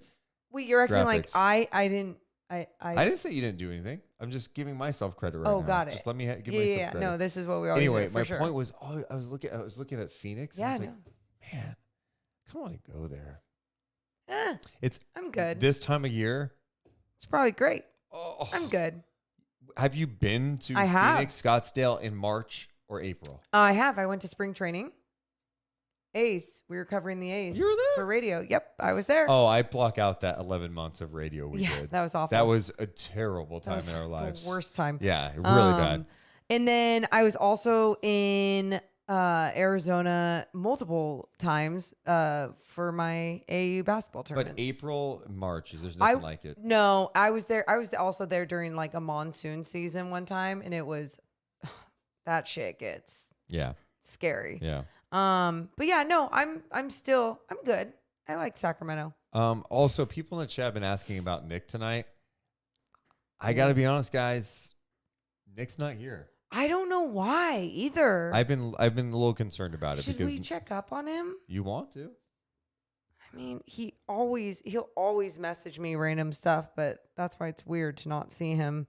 I just hope he's okay. I hope he's okay. Lee in the chat was talking about teams in the West with 500 above 500 road records. The Kings are the only one above 500. Wow. Denver is at 500. They're 16-16. Okay. The Clippers are 18-18. But other than that, the only team with a winning road record in the West, the Sacramento Kings. And if you want to just like really enjoy this for a second. Enjoy it. Let's do it. Let's go to the full standings, East and West. Zoom Show in on 'em. that. Look at the teams with 40 wins. So cute. So pretty. 40 or more wins. Memphis, Sacramento, Cleveland, Philly, Denver, Boston, Milwaukee. Before the season, no one would have had those teams as they would not have the Kings with those teams at this time of the Not year. even for a second. I was talking about that with Jason for a second. Like before the season, if I would have been like, dude, 41 wins, you would have been like, dude, sign me up. It's what a magical year that is. It's so fun. A 40 around 500. I thought it was like I truly, you know how I felt. I thought 41 would be like, wow, shooting for the moon, land upon the stars at 37. I truly, for a team, you guys, to take this type of leap without a big name star player. Now, again, I'm saying this for before the season, without a big name star player, you wouldn't predict what is going on right now. There have been stars created within this season, developed. And even that, I didn't know if that was going to happen this season. I would think like, yeah, Mike Brown has to have at least 2 years under his belt to get guys to buy in and believe in him. Nope. It's truly incredible how fast-paced this has been happening. Yeah, it's been magical. It really has been magical. Let's check in. Oh, this is kind of ironic. Oh. Let's go to Sean Stanfield. What's up, Sean? What's up? What's up? Let's see. Hold on a second here. Hold on. You know, Sean, we haven't done your read tonight. Yeah, let's and do it's it with okay. him so he can tell us anything. Sean doesn't care about that right now. So, Sean, well, number one, I love all the purple. Second here. It's my bean. We hear your there you go. Look Yeah, at Sean's setup, dude. Oh my How God, funny. you're so legit, dude. Sean, 40 wins, man, on March 11th. We're about to be March 12th, and we're losing an hour tonight. But as I said at the start, I know. You think I care about losing an hour when we lost for 16 fucking years? Yeah, that was you. Yeah, That's a good line, huh? It was a great line. Yeah, it was a great line. Props to you. Thanks. Yeah, no, I was just talking with Manny, dude. Manny jumped back into the room and we were talking about Chicago and how he's on board. I mean, I almost started crying when he said on Wednesday he's going to be rooting for the Kings instead of his Chicago Bulls. I mean, that's not a fair weather fan base. So props to Manny. Yeah. On the team train. Yeah. Yeah, no. I mean, that's Sean, I was talking about it earlier that I was like in a Kings Twitter space early on, Cowbell Talk, and just hearing how excited fans are, about 40 wins, but truly how excited they are about how special and magical this team is just brings me so many happy tears, so many emotions. What? Yeah. No, I was just reflecting a little bit as you're tearing up a little bit right now. No, I'm not tearing up. Story time real fast. Oh, story time. Story time with Deuce Mason. Oh. Because think about this crew right here, just so people know, Oh. we all used to work together at one point with Sean, and so we've known Sean for a long time, but during the whole relocation saga. Oh, that will make me cry. Like talking about Seattle, and we thought the team was moving and all the stuff that we would do, all the events. Yep. One of the funnest stories I'll never forget was once the Kings, we found out they were staying in Sacramento. Beck was buying the team, and they were staying in Sacramento. That was like 10 years ago, which is insane. Going here. And we, of course, what are we doing at Cesar Chavez Park? We're drinking, we're enjoying life. We go to the Citizen, up in that bar at the Citizen. And people may know this, the Citizen Hotel in Sacramento across from Cesar Chavez Park, there's a bar upstairs, and they have napkins signed by famous people from all over who have been at that bar. By the way, we were drinking with Mitch Richmond at that bar too. Yes, that was really cool. Maybe like next to having Lincoln, that might have in my wedding. Yeah. I don't remember much of my wedding, and I don't remember much of that night. Yeah. But I remember that was like one of the greatest nights of my life, getting drunk with The Rock. Yes. So we're having drinks at the Citizen up in this bar with all these napkins on the wall. Signed napkins. Signed napkins. They framed. So anyway, we saw a napkin that was signed by the Maloofs that night. What the hell? Like, what are the odds of the napkin being signed by the Maloofs being up there? Drunk Sean that night, and I don't care. What, are you going to get arrested? It's been 10 years. Now we it's can a tell napkin. it. No, who cares? The Maloofs. Drunk Sean here took the napkin off the wall. In frame. Took it off the wall rips that it. night. And it was gone. It just Wait, and then all three of us stayed in a room at the Citizen. Yeah. We all bunked up together. That was amazing. Do you still have that napkin, by the way? I do. It's in the garage with like my 50,000 Scott Pollard bobbleheads. I hope you need to show that one of these times, dude. I shoved it down my pants, right? Yes. It had the matting on there, and it was stuck to the matting. I shoved it down my pants, and I think I walked back to the bar for a little bit. We were all going back to the room. Yeah, and I remember waking up on the floor, and like I don't know if I rolled over or whatever, but the napkin was there, and so. Shout out to our buddy Phil too. Got us the room. Put us up. No, that was really cool. I'm glad you're giving us a shout out 10 years later for sure. He's like, oh, thanks. But no, what was so funny about that is though it's so poetic how that happened. Like the King's celebration, they stay. We see the napkin. Sean takes the napkin. Like, you know what? Your time in Sacramento is over. Yeah, it's done. It was There's some symbolism there. Oh no, there was 100. That's what Sean is all about. And you guys, I mean, you think about not only that time with the fans and everything, but we were part of, at the time, KHCK, which was one of the big platforms that was covering this relocation saga, right? And so most of the time it would be Deuce would be doing a show or going out on location to a big press conference. And then there was times Sean would just like take the KHCK mobile, drive me. The fan van. Yes. The fan And we van. would go. Yeah. And I'll never forget, there was a time that Sean, who never gets mad, got livid with me because we were at the Capitol and I'm like, the press conference is starting now. I was about to jump out of the car on the road and just, oh, did I jump out? I was telling Manny this story in the green room, how the car is moving. We're going in front of City Hall. Oh. And you're like, Sean. And you straight jump out of the Suburban or whatever while we're driving with that H4, the recorder. You're like, I gotta get it. Yes.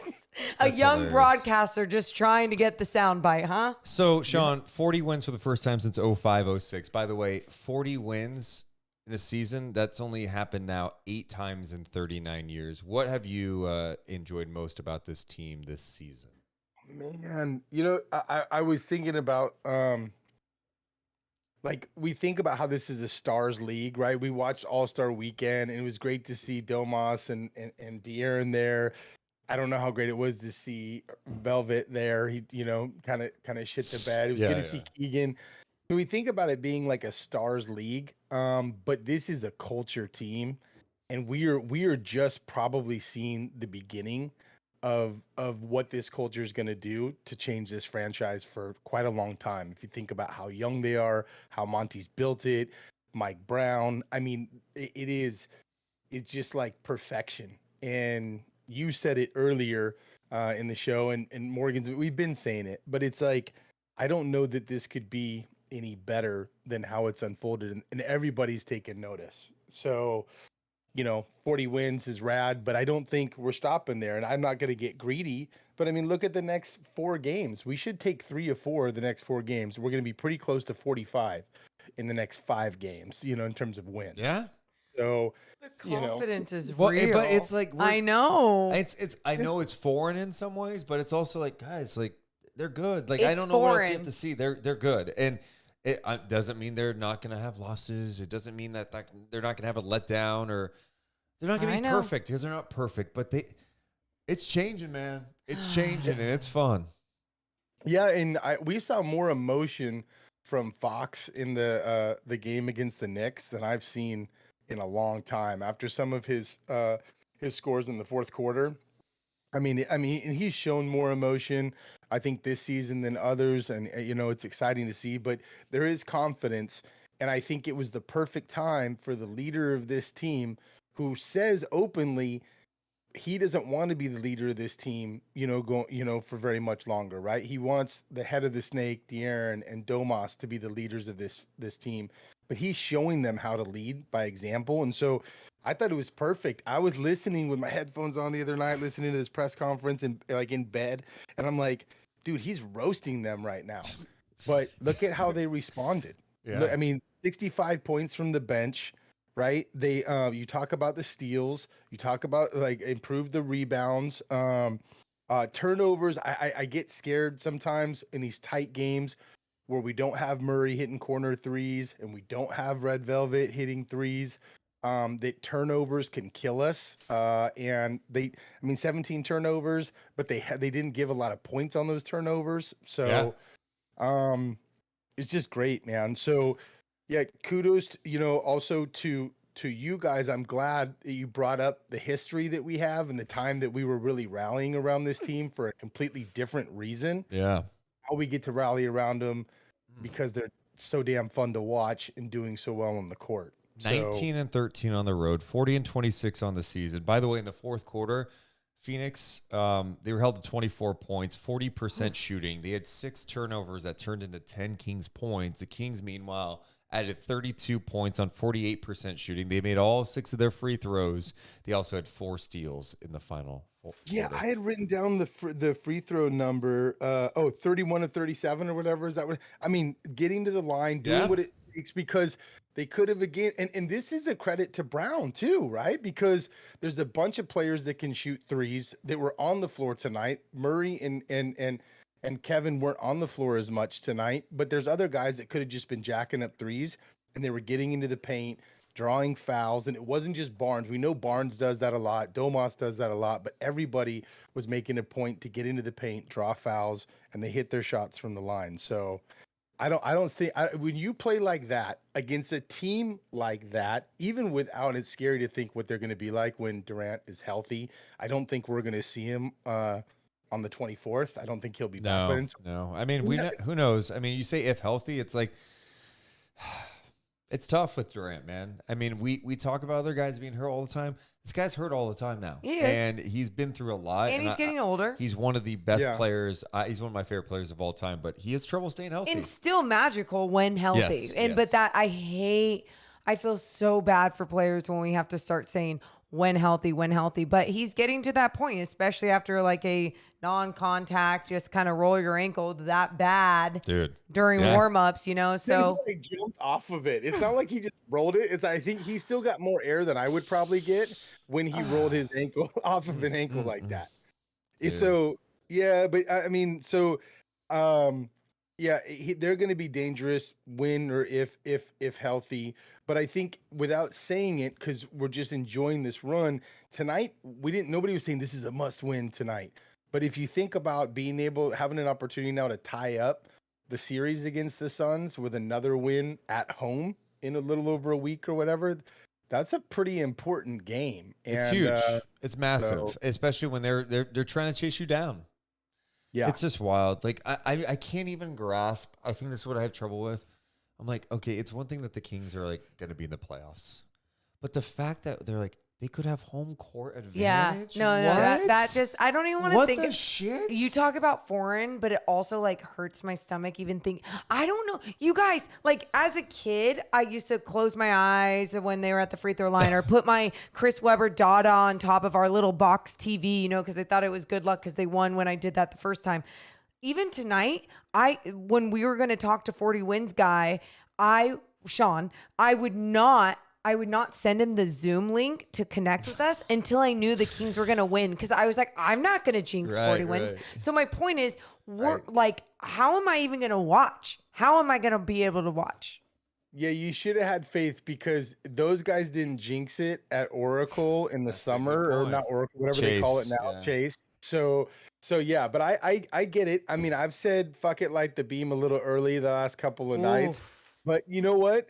I mean, look, they're saying it. They're screaming it in Phoenix. Well, here's a question. Let's be real about this. Yeah. When was the last time the fans chanted "Light the Beam" and the Kings lost? It hasn't happened yet. It hasn't happened. The "Light the Beam" chants, they have never lost when they have chanted "Light the Beam." So let it keep rolling. There you go. I may stay up until Monday just going through the tape to verify. I mean, I owe that to you guys. Oh man, listen, last thing I'll just say is that we've always said, and we know this, the three of us know this, the people listening know this, that 680 watching, we have the best fans in the NBA and some of the best fans in all of sports in Sacramento.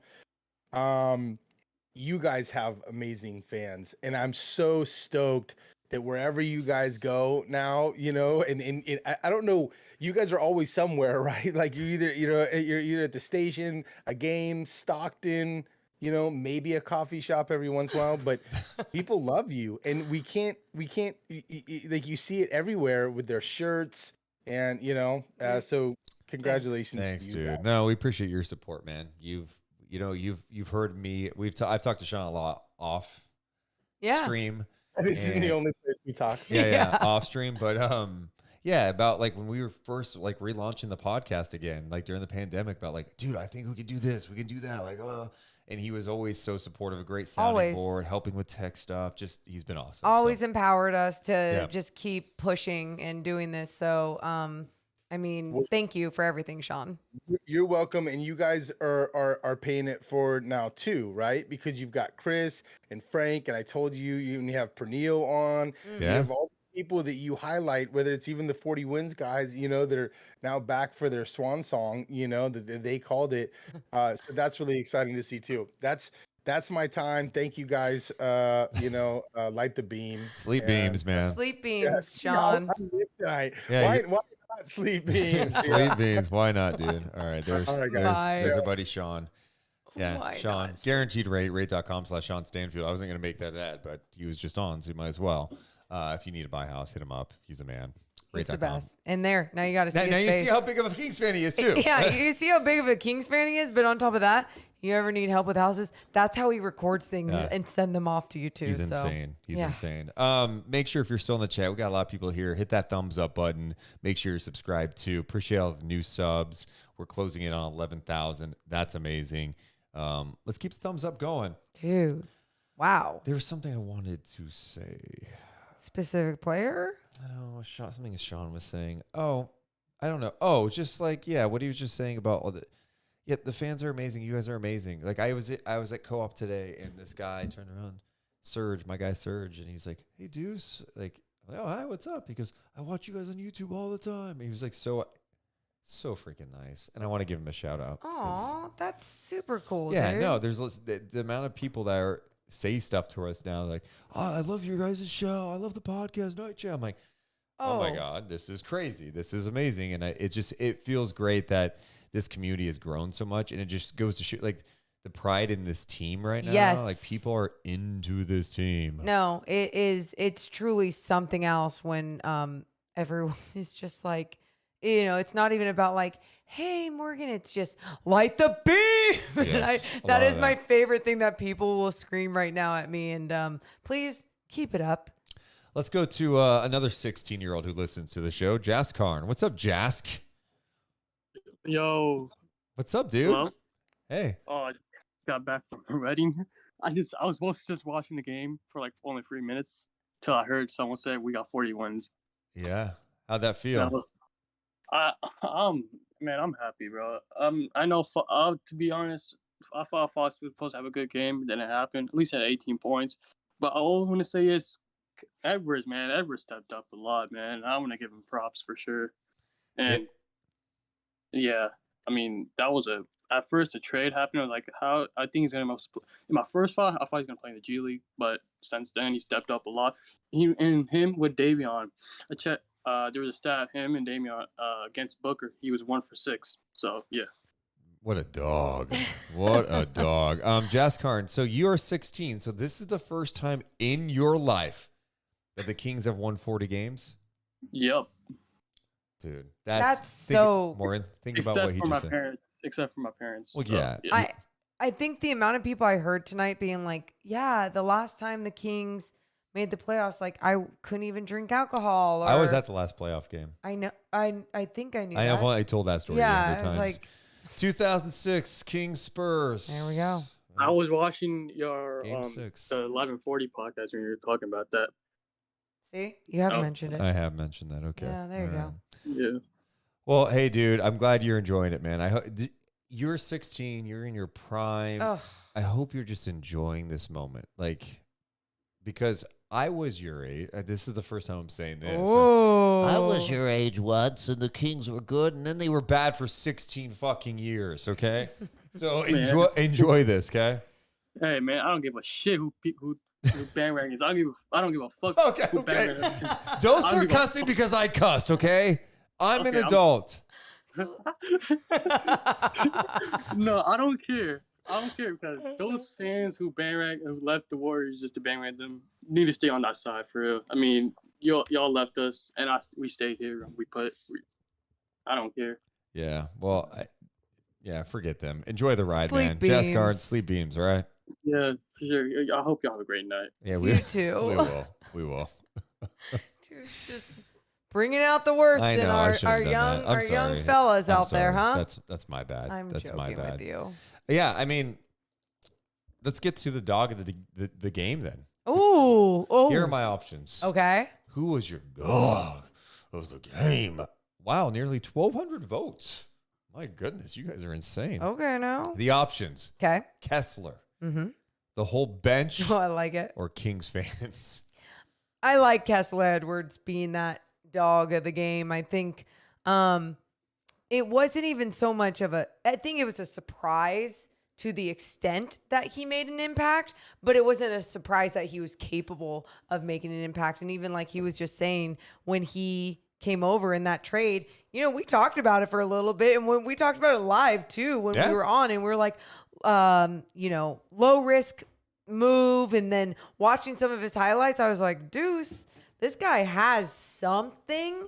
It just goes, when is he going to play? Where is he going to play? And he's finding a small role for himself. He was a dog tonight. Absolutely. Good. Okay. Okay, stop. By the way, I got many messages from people saying, I like your bark, Deuce. No, they don't. YouTube comments. It See, I actually honestly look at the is YouTube comments. Cringy. Yeah. Like, it makes me like, ugh. Patrick in the chat says, thanks for the show. It makes slow nights at work enjoyable. Go Kings. Mad props live chat. Yeah, dude, the live chat has been incredible tonight. You guys are awesome. Seriously.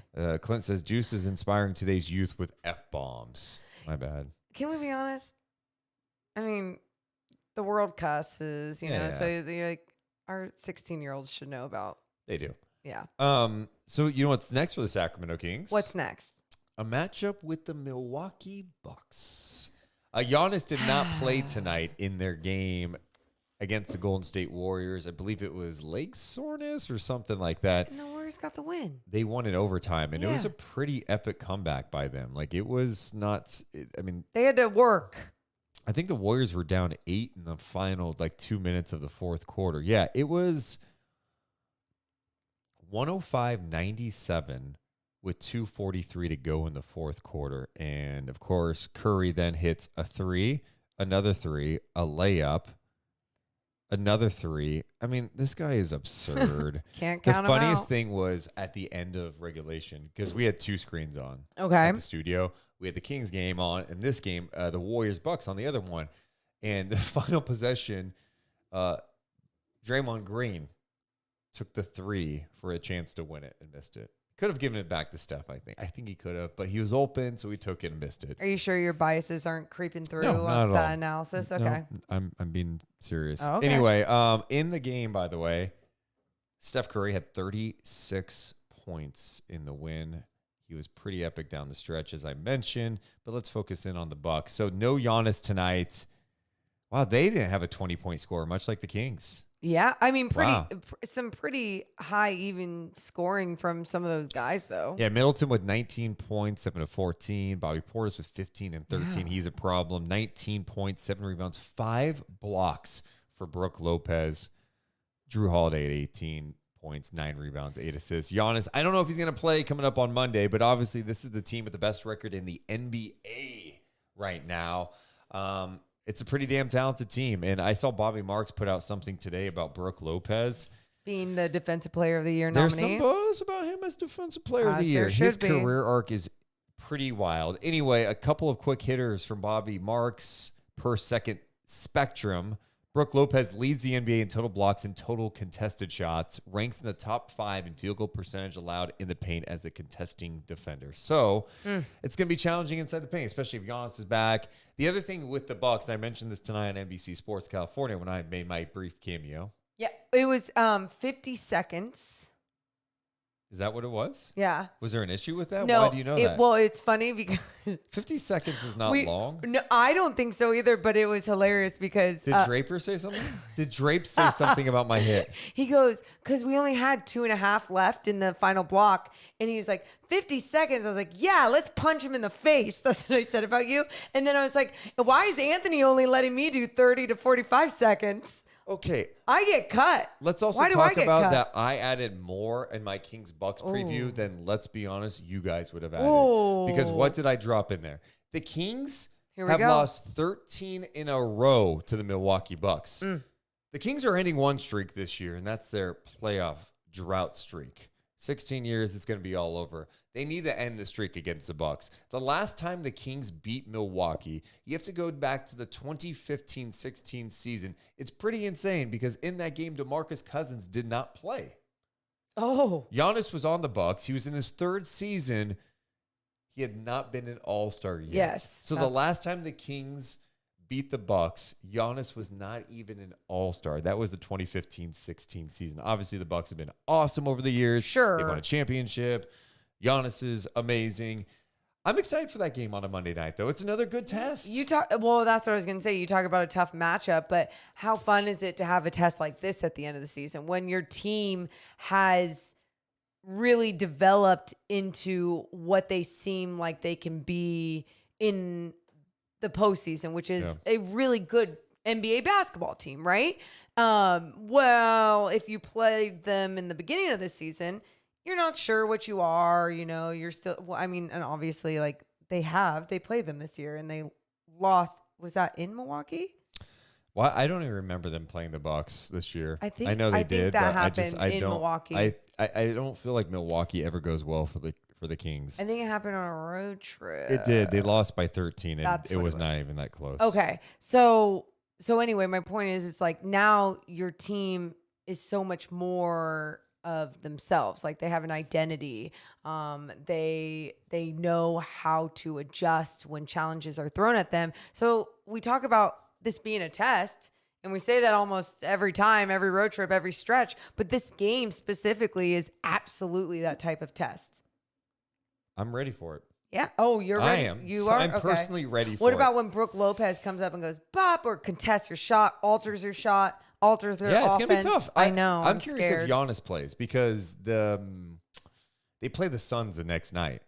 So second half of back-to-back, does he sit against the Kings? But he had a game off tonight. I don't know. And I don't know how serious the injury is. I mean, he was announced this morning he was not going to play against Golden State on the ABC game. And, I know that obviously ABC was hoping Giannis was going to play. I think the league was like, yeah, we can. It's Steph and Giannis. They were promoting it as of this morning like crazy with graphics. I'm sure they wanted both those guys mic'd up and ready to go. They didn't get that. So, yeah, it's going to be tough, but like this is what you want, man. You want to see how this Kings team who's playing well at the break. I want Giannis to play. I don't want to shorthand the Bucks. I want to see how they handle Giannis and Brooke Lopez. I want to see how they handle Chris Middleton and Drew Holiday's defense. This team could defend. They could block shots. Giannis, you don't have anyone who can guard him. It's going to be tough. I mean, you saw Bobby Portis's stat line, right? Yeah. It was like, 13 rebounds or whatever it was too. No, it's absolutely going to be tough. And I think there was a moment there that I wanted the Kings at the end of the season. And it's like, I'm fine with so-and-so sitting out. I just want the W. I just want the W. You have the W's you need to be in the playoffs. So now let's try and go up against some of these tough teams with all their players healthy so you can really test out what you got. Appreciate you guys so much for hanging out with us tonight. I noticed we get some new faces in here, which is always fun. Jorge, what a joke this chat is. Relax, it's just a game. So, Jorge, I know you're new in here. Just so you know, Sacramento is not like your other NBA markets, man. So you may be like, why are they freaking out over 40 wins? We've been on for almost 2 hours now talking about this, and I'm saying this for the 7th time. Yeah.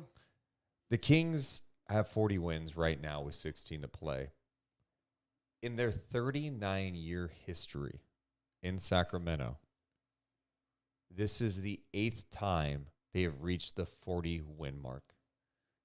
Think about that.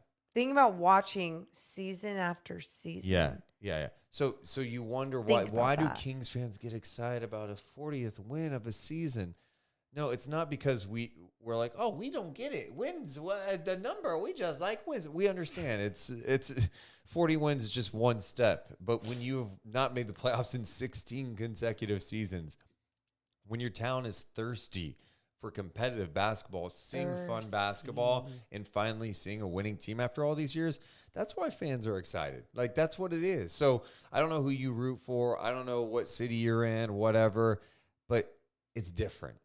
And to be completely honest, you probably wish you were a part of this instead because you sound Miserable. The Beam welcomes all nice people at least. Disagree. Disagree.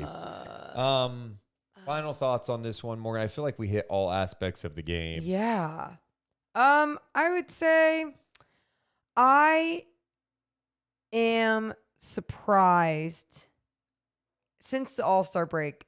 I am surprised game by game. There's always an element of surprise. And whether that's as simple as an individual like Kessler Edwards getting some time and being efficient with his time, or the team as a whole executes something on a high level that I'm like, oh shit, haven't seen that before.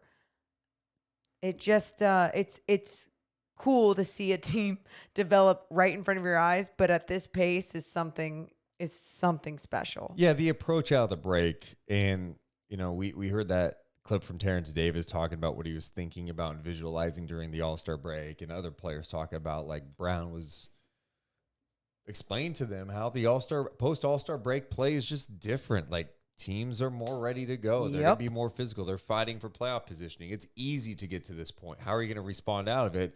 Thus far, they have responded in a big-time way.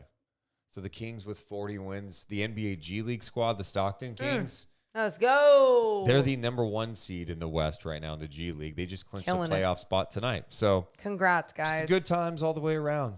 Appreciate you guys so much for being here. Before you go, hit that thumbs up button. Make sure you subscribe. We appreciate all the super chats, all the new subs. Thank you to Anthony for donating $5, saying, hey, I've been loyal Kings fan since 98 when I moved from Sacramento moved to Sacramento from the Bay. My kids are all Kings fans too. So that's cool. cool. Thanks to all the new subscribers, Thank you, guys. CPU1, Ligro, Zach. You guys are literally the best. We'll be back live Monday night following Kings and Bucks. Do not miss it as the Kings try to get to the 500 mark. Another significant mark, guaranteed 500 mark of the season. Okay. You reach 41, you're 500 team. Guaranteed. Wow. That's pretty cool. Guaranteed. We love you guys, but we got to go. You all are so badass for being here. Happy 40 wins. Sleep beams. Deuce and Mo, Deuce